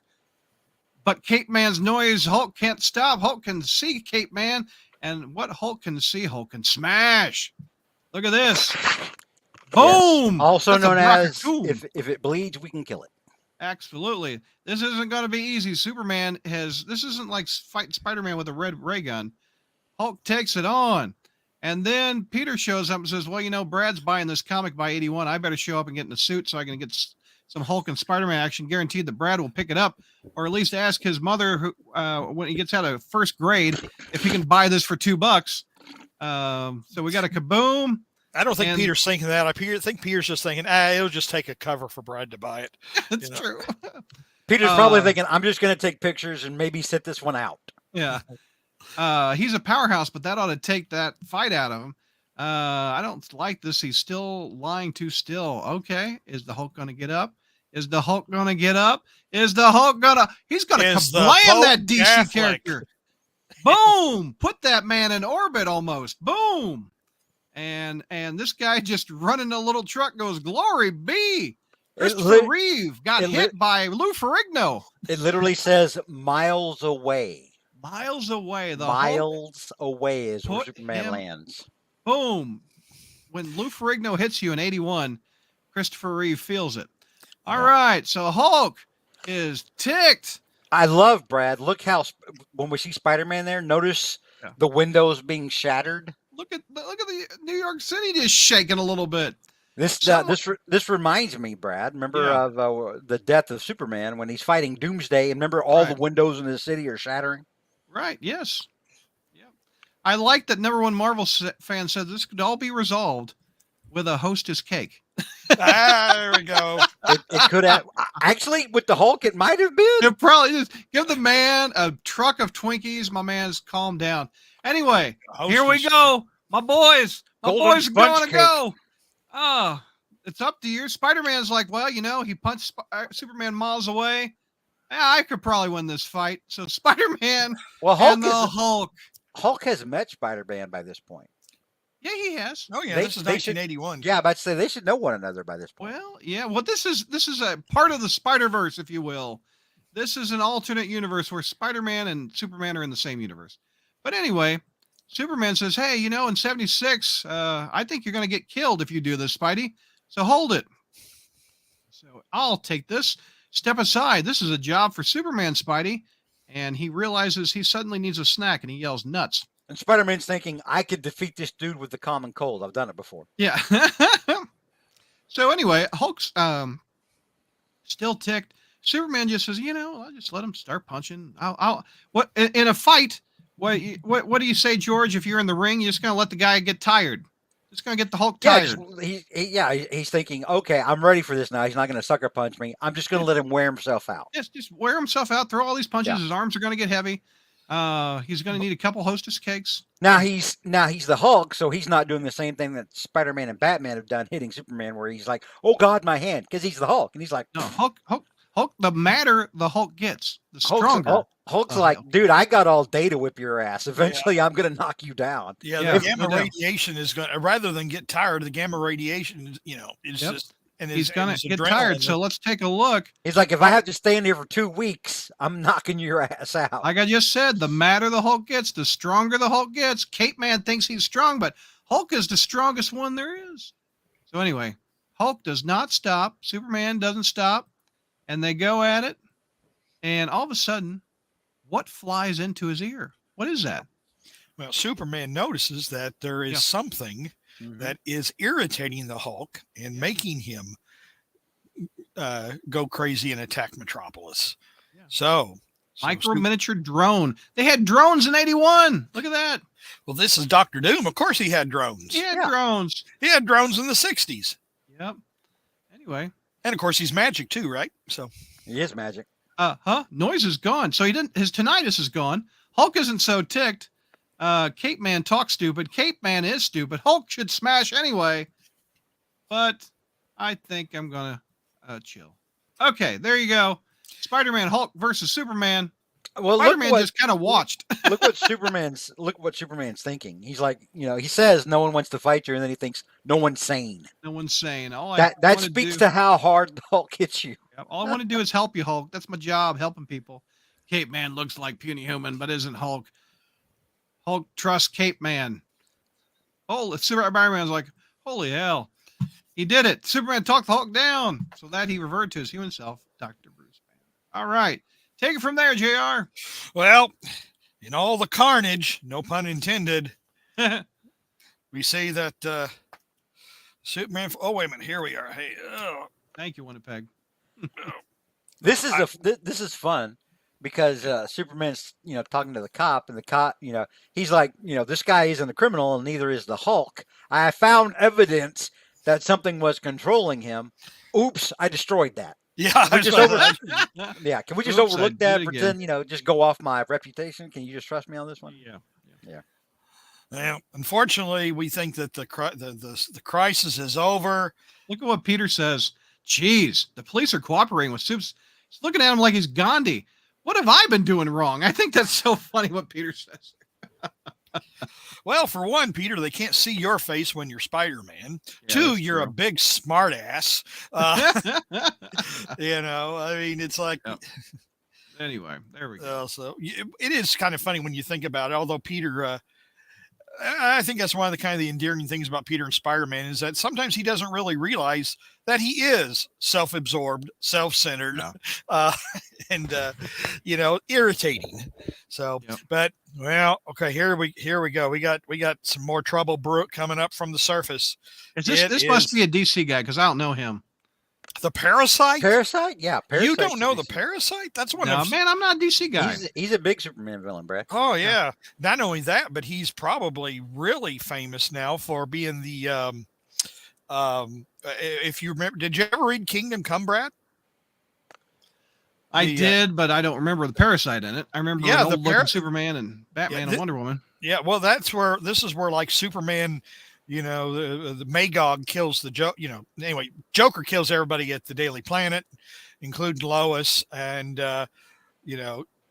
but Superman doesn't kill the Joker back then. Of course, I guess he waits for injustice to do that. But Magog comes and kills the Joker and tells Superman, "Well, I just did what you didn't have the balls to do." So basically, Superman goes away and sulks, and Magog kind of takes over. It's kind of the premier superhero. And him and a bunch of other heroes corner the Parasite in Kansas, and the Parasite rips open like Captain Atom or something, and creates a big nuclear explosion which irradiates the U.S.'s breadbasket. And then suddenly DC has their own super civil war in a way. Yeah. So, but yeah, the Parasite was the.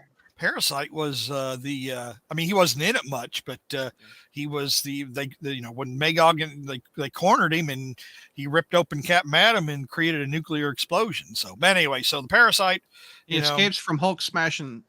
Yeah, he's kind of radioactive and everything like that too. So, but so yeah, when the Parasite's walking around, he's making everybody kind of sick. As you can see Peter starting to feel the. Whoa, what's wrong with me? 1 minute I'm fine, and then all of a sudden I feel woozy. Now, you got two photogs, Jimmy Olsen and Peter Parker talking. I feel like this is a little...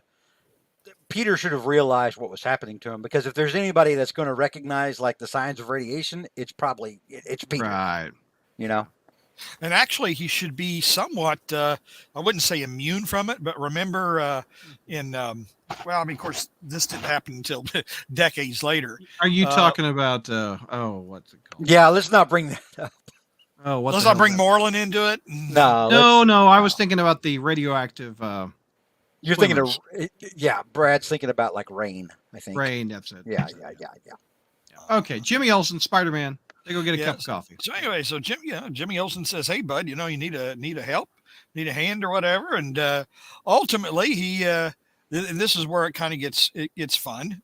Is that Peter's feeling unappreciated for a lot of things. He's complains about Jameson. So Jimmy takes him to the Daily Planet and introduces him to he introduces him to that asshole Steve Lombard. But hey, I'll try not to squeeze too hard, little fella. But what a jerk! If he only knew that I can crush bricks with my grip. Yeah. But anyway, so Jimmy takes Peter to meet Lois and meet Perry White, and Perry White likes his pictures. This is definitely back in that era where Spider-Man was like was attracted to any damn thing he saw almost. Remember, like when he first saw Glory Grant, he was like, "Oh my God, she's stunning." Yep. Well, at this time, Mary Jane's out of the picture. Peter is what, 21, 22 years old, maybe at the oldest. Yeah. So he's This is around the same time period, or not, or a little bit before. He meets like Monica Rambeau, and just seeing her in the airport, he's like, "Wow, what a fox!" And this is they're doing a callback to the first time they met in '76 with he recognizes Lois Lane. So this is an alternate Spider-Man universe. Yeah. Suddenly my feelings ache. I feel so imperfect. Oh, so that's Lana Lang. Okay. Yeah. Okay. I didn't know who that was. Okay. Yeah, well, Peter is pretty smitten with the the ladies here at the Daily Planet are a lot better than the Daily Bugle. he probably looks at Lana and he's like, "Wow, she's kind of like Liz, except not a bitch." And she's got red hair. Lana's got red hair, right? And of course, we know he's got a weakness. Peter has a thing for redheads. So Peter gets a job at the Daily Planet. Well, Clark is on the outs with Morgan Edge, I believe. Yeah. He wants a leave of absence, and Clark basically says, I got something personal to take care of," and basically, Edge gives him a hard time, and Clark says, "I don't need to take this shit anymore. I'm Superman. I'm Superman." And he tracks down, anyway, let's see here. He figures out that there's only a couple of men in the world who could have engineered, I suspected from the beginning the Hulk's invasion was part of a larger scheme, and it was an elaborate scheme to jailbreak or break out the parasite. Only 2 men alive could have engineered that. One is Lex Luthor, who's locked away, and the other is, of course, Dr. Doom. Dr. Doom. Even Superman. However, Dr. Doom, being the head of state of an independent country, diplomatic immunity, he has Superman can't touch him. Why, of course, I am. What are you up to, Doom? Why, of course, I'm up to gaining entire absolute dominion over this entire planet. And that's which Stan Lee was always one of his fond talking points about Dr. Doom. It's like, what's the crime? Is there a crime in wanting to take over the world? That's what he wants to do. When we interviewed him for Hero Realm, JR, that's he told that story to me and Alex. That's the first time I'd ever heard him mention it. And then, of course, over the years, I see it so many times of him talking about how that's not a crime. Mm-hmm. That's good. Everybody wants to rule the world. Yep. All right. It also, from a meta standpoint, it makes you wonder, like, because Superman, if he's existing in this alternate universe, he's had to have kicked Doom's ass at some point. Right. You would think. Yeah, they'd have to butt heads. They're too big not to. Exactly. Yeah. But they do have I hope they use that in the films. because Doctor Doom, diplomatic immunity, and I don't think they have. Did they use him on the No, they've not even done that. They Doom is so. I hope they don't mess him up again. As far as I know, that's never even come up in a Marvel comic. His diplomatic immunity. Because I think it has. They've never, as well. I think it has. I know for a fact Doom's never. I don't think he's ever gone to jail, for example. I just don't see a cop arresting Doom. Or I don't think Doom's ever been imprisoned. Not unless it's like some kind of cosmic being or something, or there's some kind of event. But I do remember he's not going to wind up in the raft. I do remember him using the diplomatic immunity in Fantastic Four at least once or twice. But they have an interesting conversation. Essentially, it's like Doom basically challenges Superman. One of the reasons the world is such a miserable place is because you choose not to do anything about it. Nice. Doom says, well, yeah, I want to rule the world, but I think I can make it a better place. But here you could do the very same thing, yet you choose not to. So, he's like, I could probably save the people you haven't. Yeah. Nice. So what's wrong with trying to control the world if I do a better job of it? And hell, you ain't doing anything about it. So, so anyway, so basically Doom chases him out because this is, I weary of this. The audience is ended. Be gone. So. Here, I think I'm at you. Okay, right about there. Okay. Got it. Anyway, so, this is, so Doom and the Parasite get together and, start making their evil plans. And Clark is, he kind of got chased out by Morgan Edge, needs a job. So where does he go? The Daily Bugle. With Glory Grant instead of Betty Brant as secretary. Yeah. Remember, because Betty quit working for Jonah after she got married to Ned.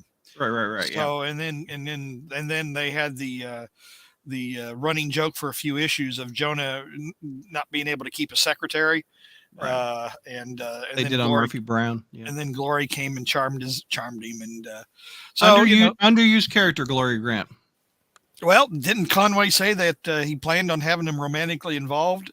They even went on a date and were pretty heavy into one another, and that just fizzled out like a bad fart. Well, it was early, too early for it. It was too early. They were canoodling on the bus. You had the first interracial kiss on Star Trek, then this was 10 years later. Oh, this is the 80s. Yeah, I had that.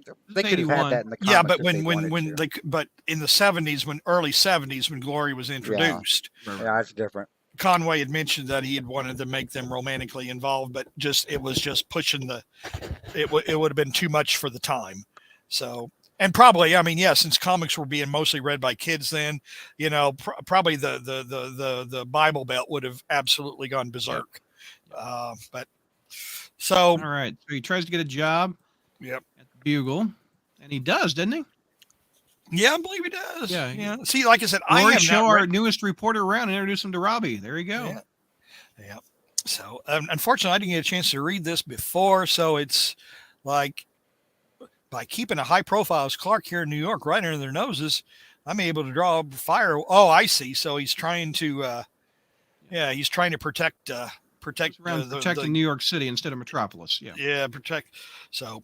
And New York's like, oh shit, Superman's here now. Yep. So here you go. And Robbie and Jonah are upset because New York's newfound benefactor. Sooner or later, we're going to have to do an editorial position on New York's newest benefactor. Oops. The Bugle's stance has always been against costume vigilantes for years.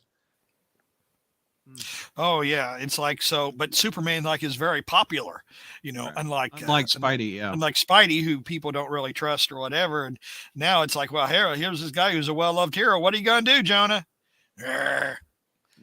Tomorrow's edition will carry my editorial on Superman. New York welcomes a real hero. But I miss the old days. Yeah. But another thing too is that Jonah. Of course, no one knows what Superman's secret identity is, but Superman also doesn't hide his face either. So that probably helps sell it to Jonah a little bit better that he's not hiding his face. So Well, What did Doom do to my Hulk? He's got him in Boom. stasis, Brad. he's got him Oh. in stasis too. How do you put the Stasis Hulk in tube. stasis, man? Well, I mean, he was knocked the hell out earlier. Well, he wasn't knocked Yeah. out, but he passed out earlier. Okay. Well, so Peter, Peter's at the Doom and Parasite have a little disagreement, and of course, Doom shows who the Parasite who's really the boss here. Yeah, got to take him down a peg. Yeah. Yeah.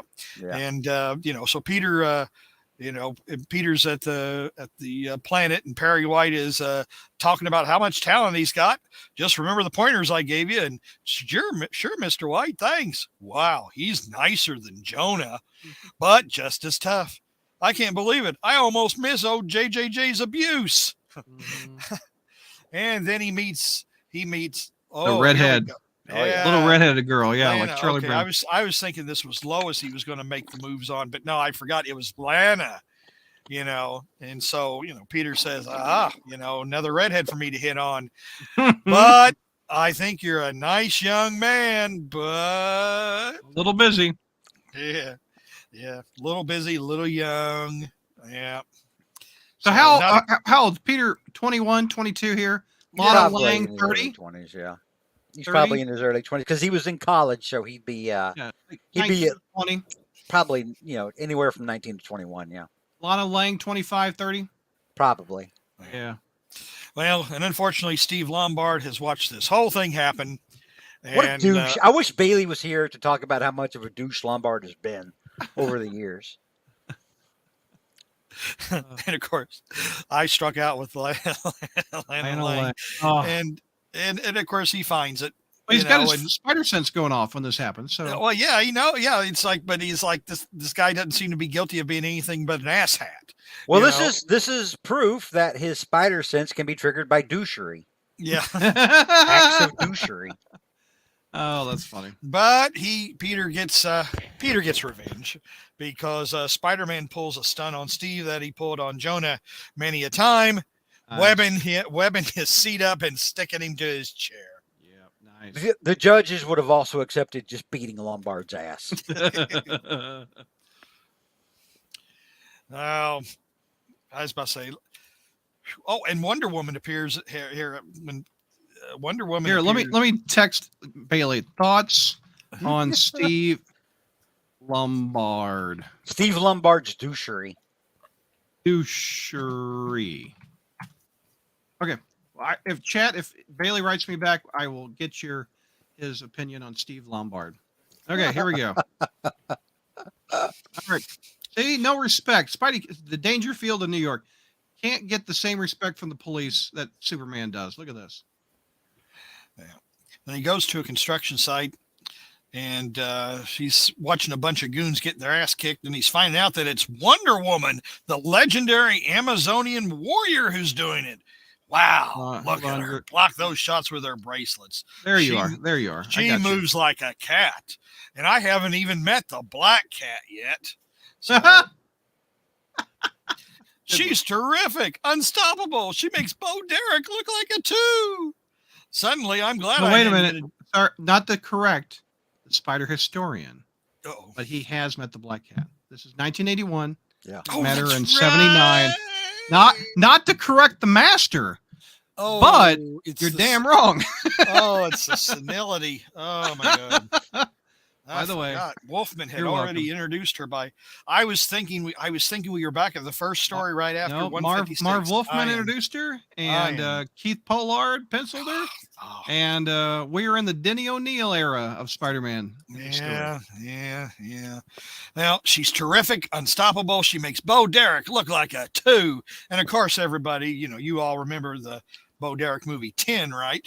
From 1979, yes. All right. Well, I remember liking the commercials for that as a little boy. Oh, no doubt. Oh no, I didn't mean to turn all your fans. Oh no, JR's losing it. Says Winnipeg. What? I don't understand what this one means from Milo. All right, Winnipeg and JR has always been accused of losing it. You're not making. Milo says he's not Spider Yoda. He's Spider Ray. What does that mean? He missed like Ray from the sequel trilogy.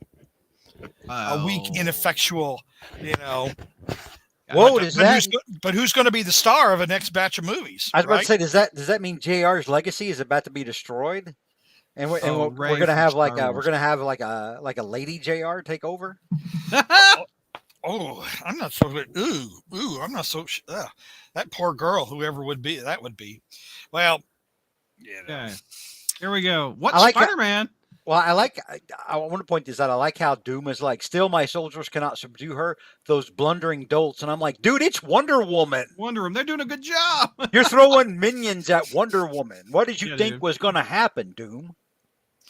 Yeah, well, unfortunately, they still zap her.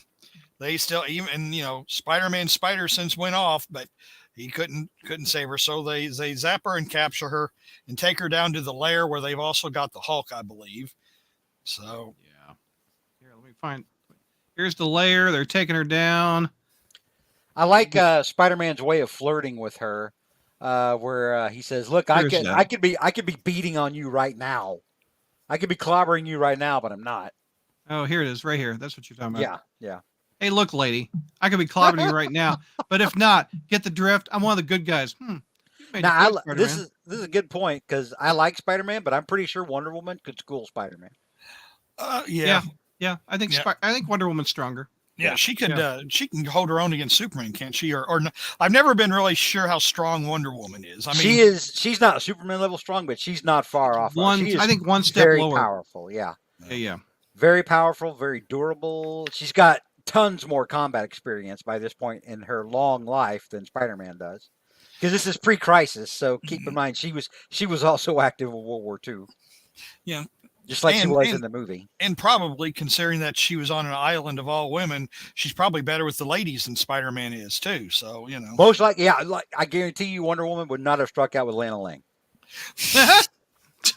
Anyway, she gets shot in the back. You got the what's his name? The who's this dude from DC? Parasite. Parasite. Say it with me, Brad. Parasite. Parasite. Do you know why he's called Parasite? Because he sucks. Okay. Number one, he doesn't suck. He's actually a pretty. He's got a good history as a villain. Okay. But literally, that's what his power does. He sucks energy away from. Yeah. Well, yeah, he sucks. Yeah, that's right. So that's the name Parasite. Hence, if he was a Marvel character, he would be the equivalent of what? The X-Men that drains powers from the mutants, which is called Leech. Well, he doesn't drain power so much as he drains your energy levels to the point where you can't like use your powers as well or as effectively. Yeah. And then he makes himself powerful. So I don't know of a Marvel character like that drains and makes you less powerful. Carol, that's one of Carol's powers. She's able to absorb energy and then redirect it. Oh, Rogue drains you and steals them. She does, but yeah, that's what I'm saying. It's not the same because she can steal your energy. She can even knock people out, but then she's also stealing memories. She's also stealing, powers, to the point sometimes where it's permanent, as has happened before. So it's not necessarily the same thing, but it's kind of similar. Okay, got it. All right. Take me there, JR. So now we find out what Doom's master plan is and where the Parasite fits in all this. Because Doom is creating this. What is he called? It like the Omega. That's funny. The final countdown has already begun. Parasite. Very soon it will be 0 hour. Are you talking about another DC event? Is that it? I'm going to create a DC event that'll destroy the. Anyway, so what he's going to do is he's going to emit this power, and it's going to essentially destroy all of the Earth's fuel. Like it's going to cause the oil to crumble to dust. Why would he want this? It's going to render the atomic power inert, and then when the world is starting to fall completely apart, Doom will give the Earth his fusion. Then Doom will offer humanity energy from the only remaining major source on Earth, the heart of the Omega-1, my fusion reactor. And Doom has no use for oil at all. Like everything that Doom creates, everything Doom makes, is all like nuclear powered, fission powered. It's all like high technology. And Latveria itself is old world. People don't even drive cars there. at this point in history, at this point, it's still like it was like in the 1800s. Yeah, gotcha. Well, So and he's like a what are the people with the horse and buggies still? Amish. He's like an Amish. Yeah, He's not. He's not. His country kind of his is, country but is he's kind of not. Amish. Yeah. We've got Duke the Legend says that map looks like a pizza. We got the pepperoni globe. Yep. Now I'm hungry. Yeah. It Well, looks like a pepperoni globe, but the pepperoni is zits. Is what the. But we find out what Doom is going to use. The parasite is going to be Doom's agent of enforcement across the earth once Doom controls the earth, and because everybody comes to him for power. And where Hulk and Wonder Woman fit in is because parasite absorbs power, but he can't hold it very long apparently. So anyway, so basically Doom is going to drain Hulk and Wonder Woman of their powers and feed it into the parasite. He has made the parasite a lackey, much like he did the dangerous Ultron in Secret Wars. Oh yeah. I just wanted to throw Secret Wars reference in there for JR. It's getting so late now. It's 12:18 my time, and now I'm just not even Secret Wars is going to. All right, so Spider-Man and Superman get together. Yeah, they get together, but they get captured because Doctor Doom has kryptonite. Uh-oh. So he captures Spider-Man and Superman, and he's just going to suck the energy out of all of them. Okay, so here we go. So they go down to the lair. Yep. But Spider-Man is able to use his web fluid to pull off some of the kryptonite dust that is keeping Superman immobile. Parasite turns on Doctor Doom. Here, hold on. Where am I? Where you are? Like I'm trying. Am I? Where I'm you on are? like page. I'm hurrying to the end, page 56 and 57. 56. Okay, hold on. Yeah. 56. So Spider-Man's able to use his web to pull the kryptonite dust off Superman. Superman revives. Parasite turns on Doctor Doom.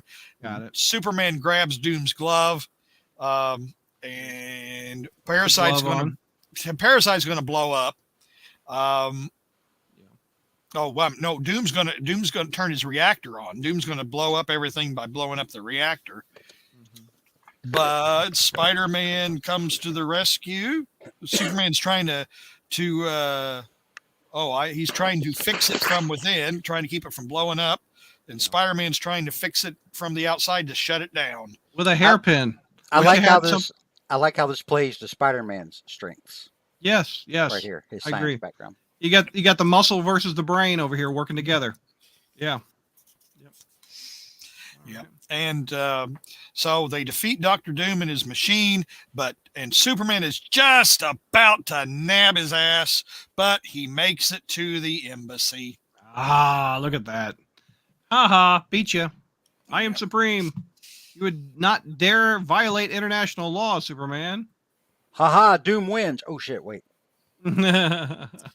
Well, anyway, but things return back to normal. Peter goes back to New York to work on the Daily Bugle. Clark goes back to Metropolis to work for the Daily Planet.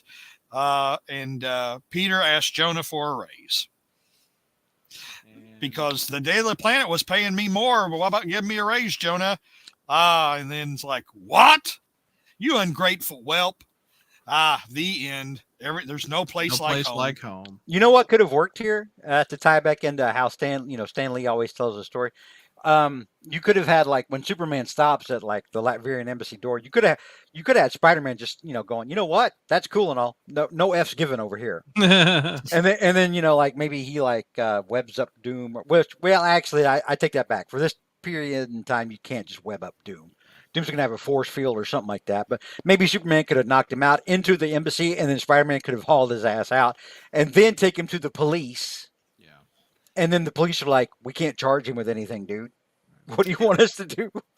This was a original cover art that John Buscema drew. I like the other one better, I guess. So and here's your back cover that you were talking about. Yep. So I mean, like if you weren't enticed to buy the cover, buy the book by the front cover. Now, all you got to do is turn the back, and it's like, particularly to Hulk fans of one that we know of particularly well. Yeah. So Anyway, in fact, I think this is why my brother. Actually, this was my brother's, not mine. I got this one. My brother got this one for the Hulk, and I think I stole it from him. But he's such a what's your favorite of the two, Jr.? Oh, the first one definitely. Same. Yeah, the first one George? definitely. For me, it's number 2. Yeah, It's the Doom being in it, Hulk's in it, the fight between Superman and Hulk. Now that doesn't diminish the first one for me in any way. I'm just saying, I had them both as a kid, and I read this one way, way more. Well, the first one is like a more, I guess, like I said, typical comic book. And then like Clark and Peter interact, with each other. I mean, it's kind of a clever concept. Clark goes to work for Jonah and Peter goes to work for the Daily Planet, And so, but my favorite's the first one just because it's kind of more epic, Yeah. It's just, No, I get you. and also, I mean, again, as we went through just the art, Ross Andrews' art, the panels, I mean, it's more and of I'm a big John Buscema fan, but I think Ross Andrews showed him up a bit. He worked to the Treasury size a little bit more than Buscema did, in my opinion. It's more of a work of art, more or less. And the second one is more of a comic book. But again, but that's not to diminish it. It's just that absolutely not. Yeah. The first one has way more like Ditko-esque splash pages. Mm-hmm. Of like really iconic moments. This one told the story. JR's right. Yeah. But I think, you're right, Brad. I mean, the first one made use of the format, I mean, just, 1-page panels and, and of course, playing to Ross Andrews' strengths of using New York. But again, they're both essential for any Spider-Man fans or any Superman fans collection. Another one we won't do on this show because it's not Spider-Man related, but I read this one a lot as a kid. Batman versus Hulk, and I love this one. This one was so beat up as a kid. I have never read this one. You haven't? Look at the. Oh, can I show? Will it pop up? I love Batman trying to gas Hulk, and he just gives him a heck of a kick right in the gut, and it makes Hulk open his mouth and inhale the gas. I remember that one. The art, and look at the back panel. Or the back page of that one. That one looks so cool. You got you got Scarecrow, you got Abomination, you got Rhino, Two-Face, Leader, all going up against Hulk and Batman. It's about to be a bad day for a lot of people in that art. Let me find the artist on this because Bailey loves this artist, and I do too. But I don't think he ever did anything Marvel. Jose Luis Garcia Lopez. And if you ever had those super powers action figures, his art was on it. So I had some of those. Great artist, DC artist, but he did like the character designs in the 80s of what these characters look like. And it's such good artwork. Again, it's a shame he never did anything Marvel, but beautiful. If you can find that Hulk and Batman team up, it's another good one. I never read the Teen Titans and X-Men one. I never did. read that. Oh one. my God. I wore that good? damn thing out. Yes. Did you? Yeah. Yes. It was very, very good. And what was there another Treasury? I think there was 3. They tried to do an Avengers JLA, but George Perez got off of it, or they canceled it mid-publication, and he eventually redid it in the 80s. Well, there was also that one later with that Busiek and Perez did.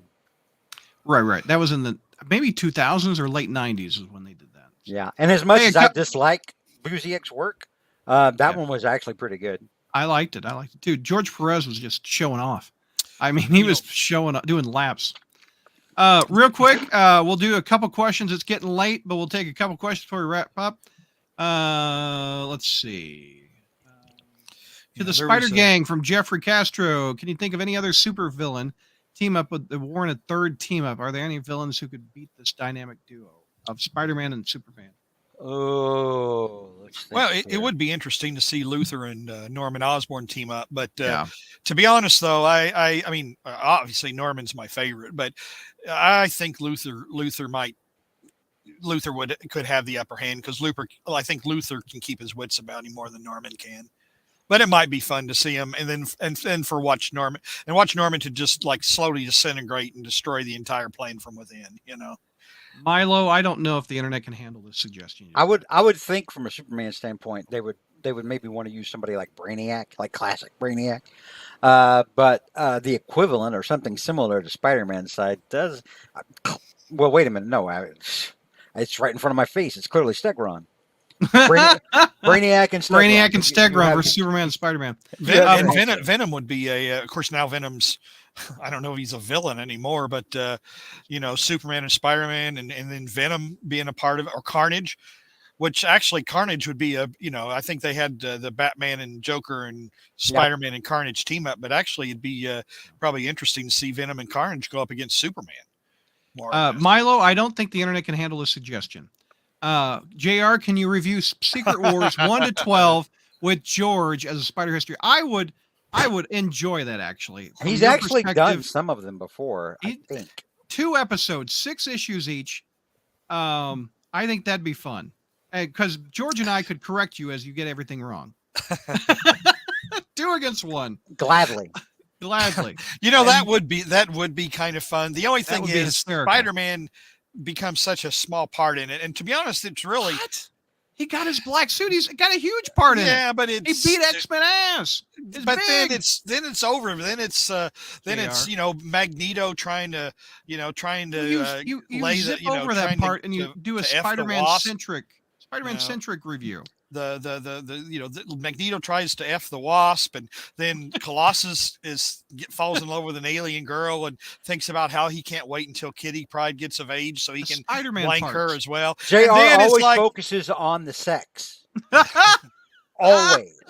But see, here's the thing. At the end, the Beyonder says, "Destroy each other. Whoever wins will get your, and you get all your dreams."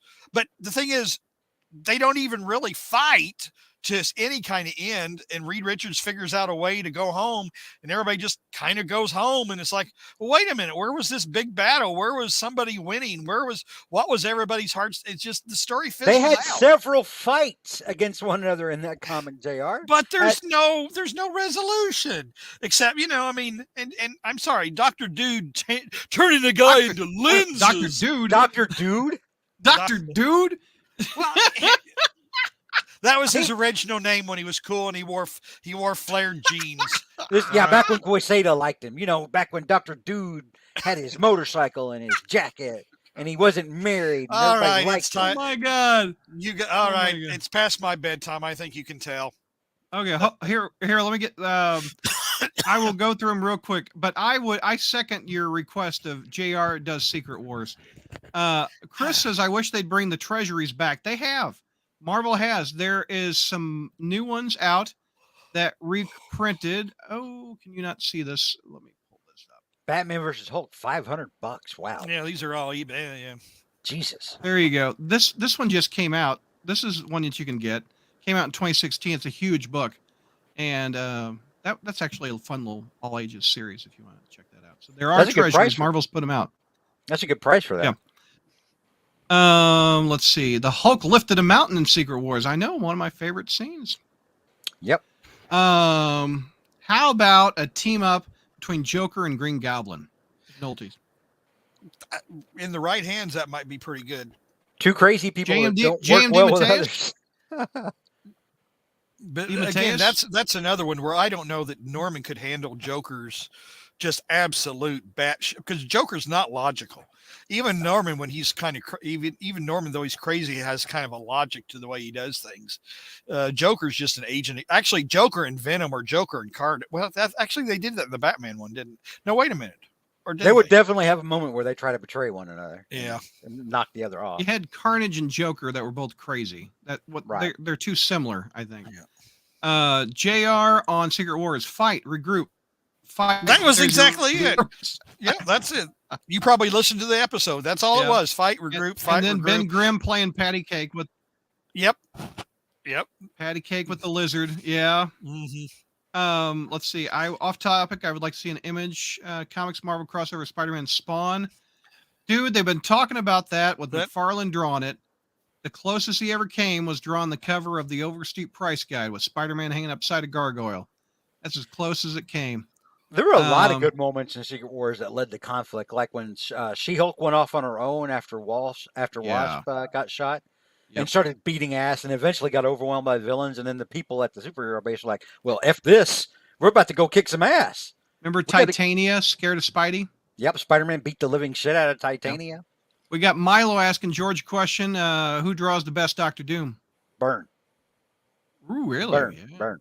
Not Kirby? Burns, Kirby's.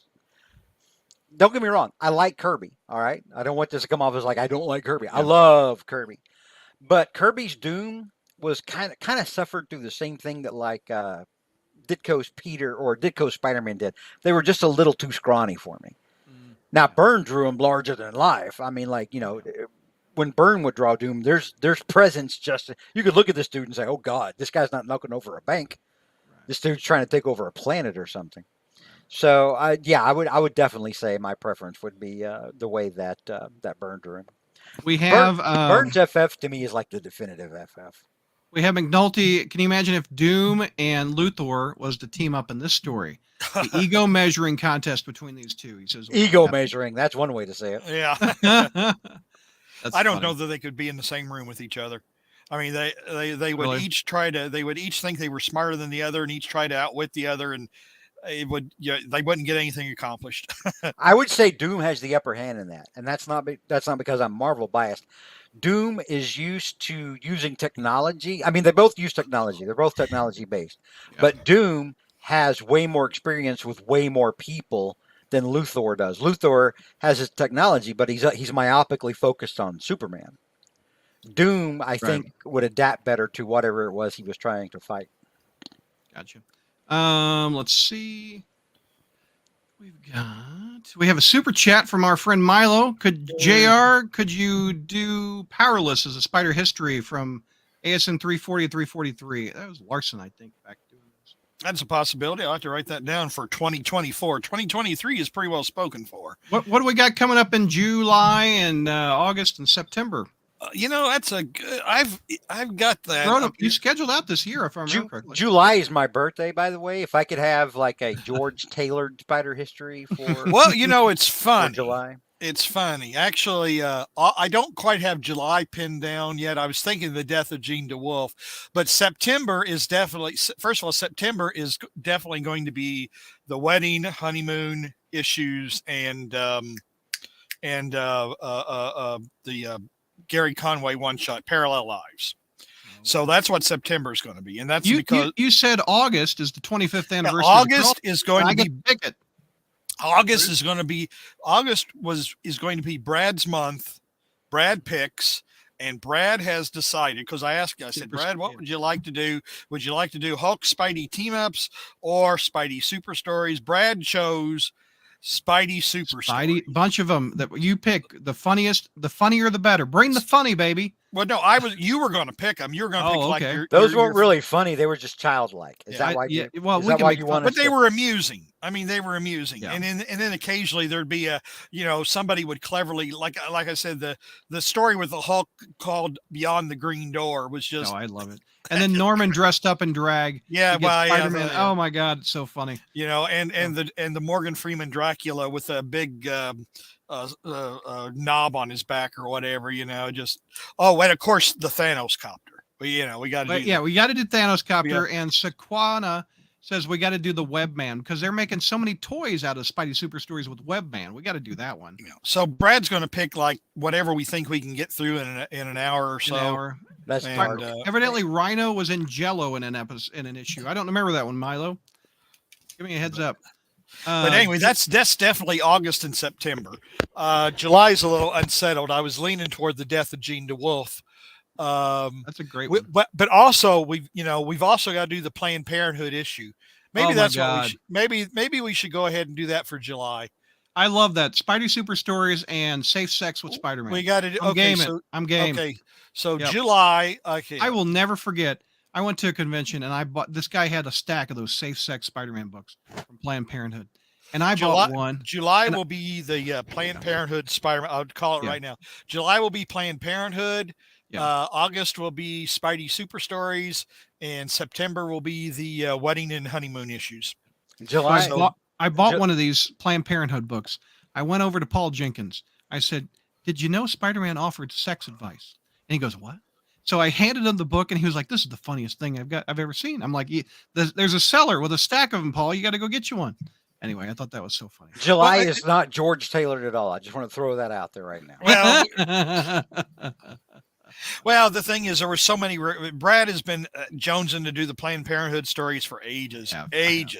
But I'm now jonesing after this to do 2-parter Secret Wars. I'm requesting that for 2024.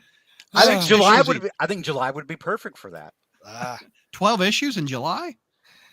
Yeah, 2 shows. We could do it.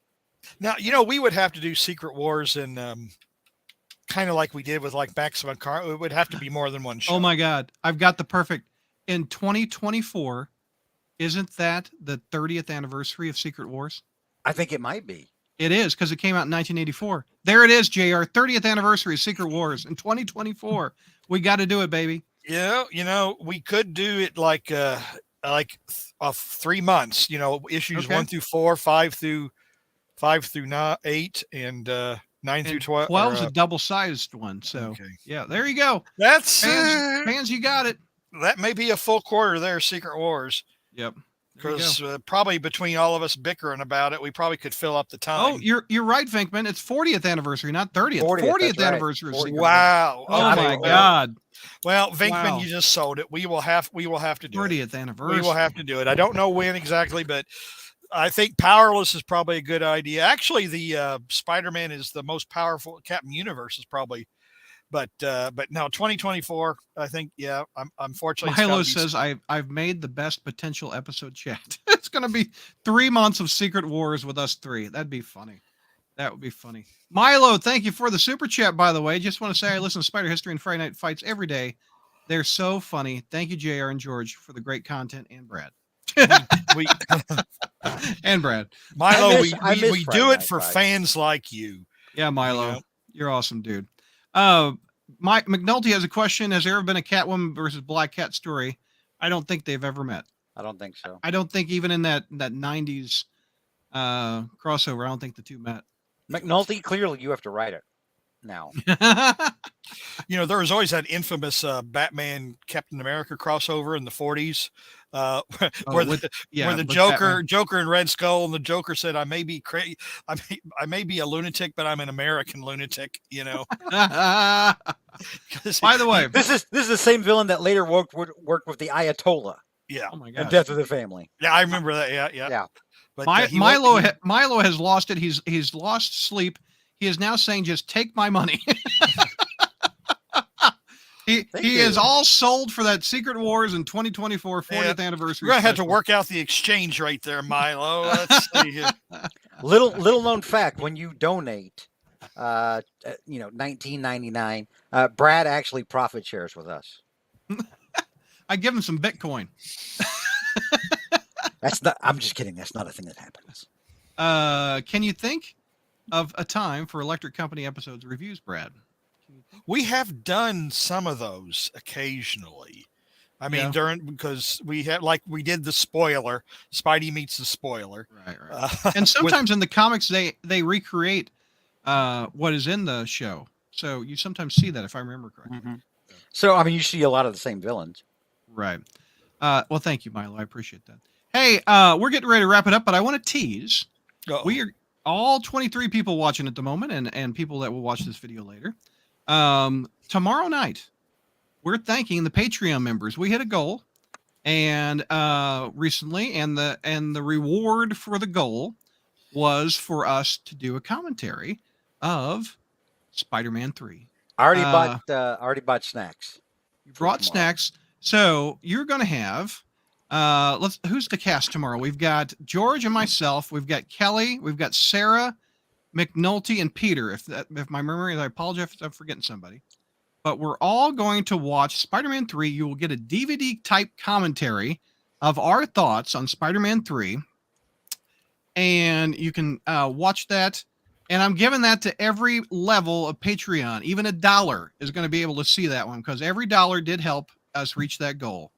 So patreon.com/crawlspace. You can sign up and watch that show tomorrow night. And you know what? It's perfect timing that this is happening, because they just put those up on Disney Plus. Disney Plus now has the 3 Tobey Maguires. It's got the first Andrew Garfield, and it's got the first Tom Holland. So you got Peter 1, Peter 2, and Peter 3. And tomorrow night, Spider-Man 3 commentary by the Crawl Space crew. So Winnipeg Webhead is excited for that. So am I. It ought to be fun. Did you know that the butler from 3, he is the uncle of Ed Brubaker. Whoa! What's that butler guy's name? Mr. Osborne. What's his name? Tomorrow night. Bernard. Yeah. Bernard, Ed Brubaker's cousin or uncle or whatever. Yeah, Bernard Houseman. That actor is Ed Brubaker's uncle. So tomorrow night we're going to start that at 7:30 Central tomorrow night, and you can only see the video if you log into Patreon. You got to be a member first. Gary and the Frozen, I've offered JR to be joining us, but I think JR has a date. No, he doesn't. JR know? No, he does. She doesn't. And as if that wasn't enough for our Patreon members, after that 2-hour and 19-minute movie, then we're going to tackle some spider satellites tomorrow night. I'm going to stick around for that. Okay, cool. Even though I haven't read any, I just want 6, 8. Is it 8 or did I? There we go. Can you see that on the screen? Yeah, you can see all of them. So we got the 2 issues of Joe Fixit, which heavily. By the way, George, you know how I tell you you'd like things and then you say I'm crazy. You'd like the Joe Fixit miniseries. It's written by Peter David. It's the Kingpin trying to take over Vegas, and Spider-Man and Hulk are there to stop him.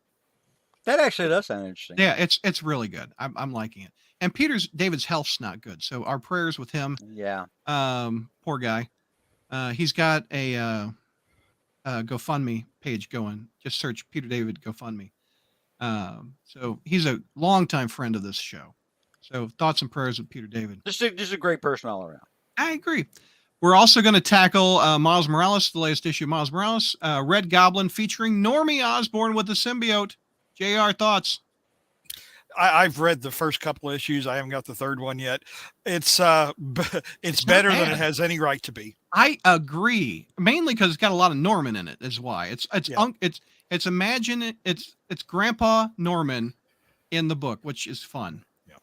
You also have Spider-Man: The Lost Hunt. JMD Mateus wraps up that miniseries, bringing back the spider armor, and Spider-Man's in Portland in this in the 90s. Neil has asked to review the Silk stories in Women of Marvel, and he's going to wrap up Silk, Spider-Punk, and Miles in the Marvel Voices Spider-Verse. Hallows Eve, Janine from Ben Reilly's girlfriend has her own book with masks. And then Sarah is going to do Spider-Gwen's Shadow Clones. Again, all this is available. Who has to do Spider-Boy? Oh, I forgot. Why didn't I mention Spider-Boy? That would be Kelly. Kelly is going to review Spider-Boy. Poor Kelly. Dan Slott's meme-worthy character that's all over the internet with Spider-Boy. Have you seen the memes? Not yet, no. People put Spider-Boy in famous Spider-Man scenes like the burglar. Look, Spider-Boy was here the whole time. Oh, with Kraven's Last Hunt with a shotgun. Oh, look, Spider-Boy was here the whole time. Because in that story, Moreland releases every spider person he's ever eaten. And this little guy, Spider-Boy, hops out and is like, hey, I'm back. And nobody remembers him. And and it's like, how dare you forget who I am? I'm ingenious. So it feels like Alpha 2.0. They're going to push it. Yeah. They're going to push it for like a year, and then when it goes over like a fart in church, they'll just drop it, and we'll never hear about this dude again. Winnipeg Webhead. Yes, there's so many memes on Discord. Slot's just hoping he can get a spider character in there that shows up on Funkos and variants and movies and all that other crap. Yeah. Show. If you want to watch it tomorrow night, again, Spider-Man 3 DVD or audio commentary of the Crawl Space, followed by Satellites. Support the Crawl Space, patreon.com/crawlspace. It helps me pay the bills. Brad, I have a personal project I would like to push at some point. Okay, go ahead, man. So, one thing I've been doing recently is I have a YouTube channel and I post role playing sessions that we do. We played D&D, we've played Call of Cthulhu, Here, but let me get the YouTube. What's the address? it is. Hang on a minute. I'll Let put it me. up. I can go directly to it. Okay. Hang on. I can flash you the link here. Where? Yeah, in the private chat. Yeah. I'm looking for it. There we go. All right. So there you go. That's the link to it. And this summer, at some point in May, we're going to be playing the old Marvel role-playing game that TSR put out in the 80s. Except that we're not using the Marvel universe. We're going to use our own crafted universe, our own unique campaign setting, so that the group in it, the group of players that are playing in it, are going to be their like they're going to be like the central hero. So if we were doing it in the Marvel universe, then these guys would be overshadowed by like the Avengers, etc. And I didn't want that. So that'll start happening, and McNulty is playing in it, by the way. Oh. So that will probably, that's going to happen. That's going to start up at sometime in May, and then it'll go all through summer. Probably through September, I would think. But so we're going to be playing it a while.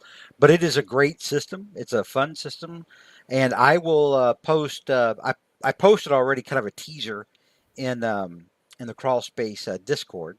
But when we're ready to go with that, I'll post that up in the Discord. So if you're not on the Discord already, let's take a look at it. Here's what the Discord looks like.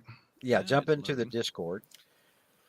We've got nearly 400 people over on the Discord. It's the modern day message board, is what it is. Let me get out of the admin. Where do you post it?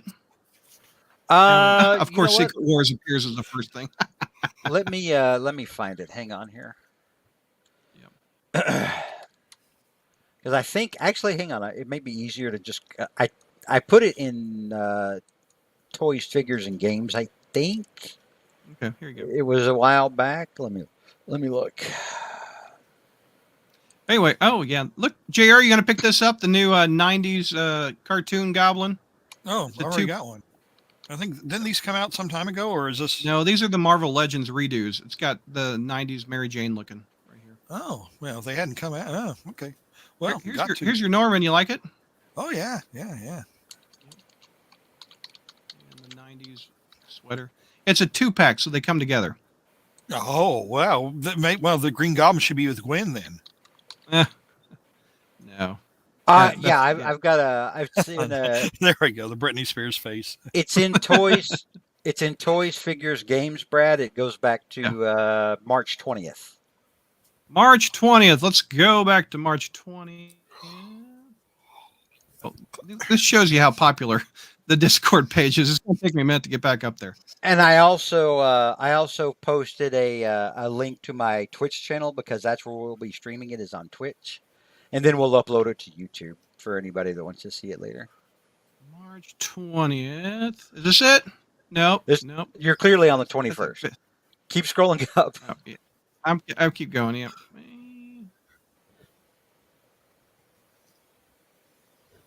Nope, I missed it. Now you've gone too far. March 20. There it is. There it is. There you go, right there. Yeah, and so for character art, we're actually, because we didn't want to steal art just from the internet all willy nilly.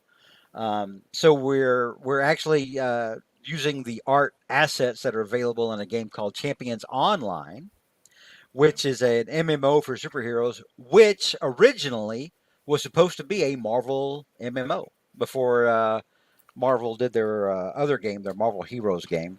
This was supposed to be a Marvel game before it launched. Right. So anyway, that's a cool thing we'll be doing, so be on the Discord, and when it's time, I'll announce it in the Toys, Figures, Games section. If you don't know how to get to the Discord, because it took me a while to figure out Discord, I'll admit it did. Brad kept joining and creating like clone brands. So if you go to the main page of the crawl space, here's a link for the Discord right here. It'll open it up. Let's see what it does. Well, it's going to take me to here because I'm already a member. It's gonna, yeah. Um, yeah. You're just gonna create another clone of yourself. I won't. Also, if you ever need the Discord, we made another. I think Neil and I made that, or maybe me and Chi-Town. But you can click here, and you can also join our Discord right here off the front page. Now, don't use the crawl space as a link, or only not after the first time. Use it on there to get into the Discord, and then later on, just bookmark the Discord. Because that was my mistake. That was my mistake. If you keep using the link on the crawl space, it's going to keep creating like clones of you that will have to go. You'll be creating work for the admins, and we hate that. And I was under the mistake of doing that often because I used to always click here for the old message board, but this is like for a first time, and then you bookmark it. So yeah, just use the link on the crawl space to go to it for the first time. Yeah. Accept the invite, join that Discord, and then bookmark that in your browser, or use the Discord app. A lot of you are probably already on Discord, but make sure you join that. It's going to be a lot of fun coming up this summer. Can we have context, George, on your profile pic? Discord. What is your profile pic? I don't even know. What? It's my face photoshopped onto the penguin. Oh, that's hysterical. Yeah, I've used that a lot. I've used that. In fact, that's been my profile picture most of the time that I've been on Discord. Well, I can't find you. Well, if I do, I don't want to show admin. Well, okay, Brad. You see there you are. There you are. Okay. There you are. Got it. Yeah. So that's actually a picture that I first did for Facebook, where I used to have a habit of like taking my face and photoshopping it in and into different things, and that was one of my favorites. All right, you got it. Go to Discord, watch the crawl space. Even at $1, we're gonna let everybody watch that video for Patreon tomorrow night, and then I think it's the $10 level, the sensational level for the video of the satellites. So join that. Oh, this just in before we wrap it up. Is this Bailey? Michael Bailey just DM'd me. He says Steve Lombard is proof of why WGBS needed a more vigilant HR department, is what he wrote me. Oh yeah. Let JR go to sleep, says Mary. He's going to sleep like Worf at the end of Picard. All right, that's good. I can't. That's good. On that note, thank you, my friends, for watching. Thank you, my friends on the panel here. I will see many of you tomorrow night.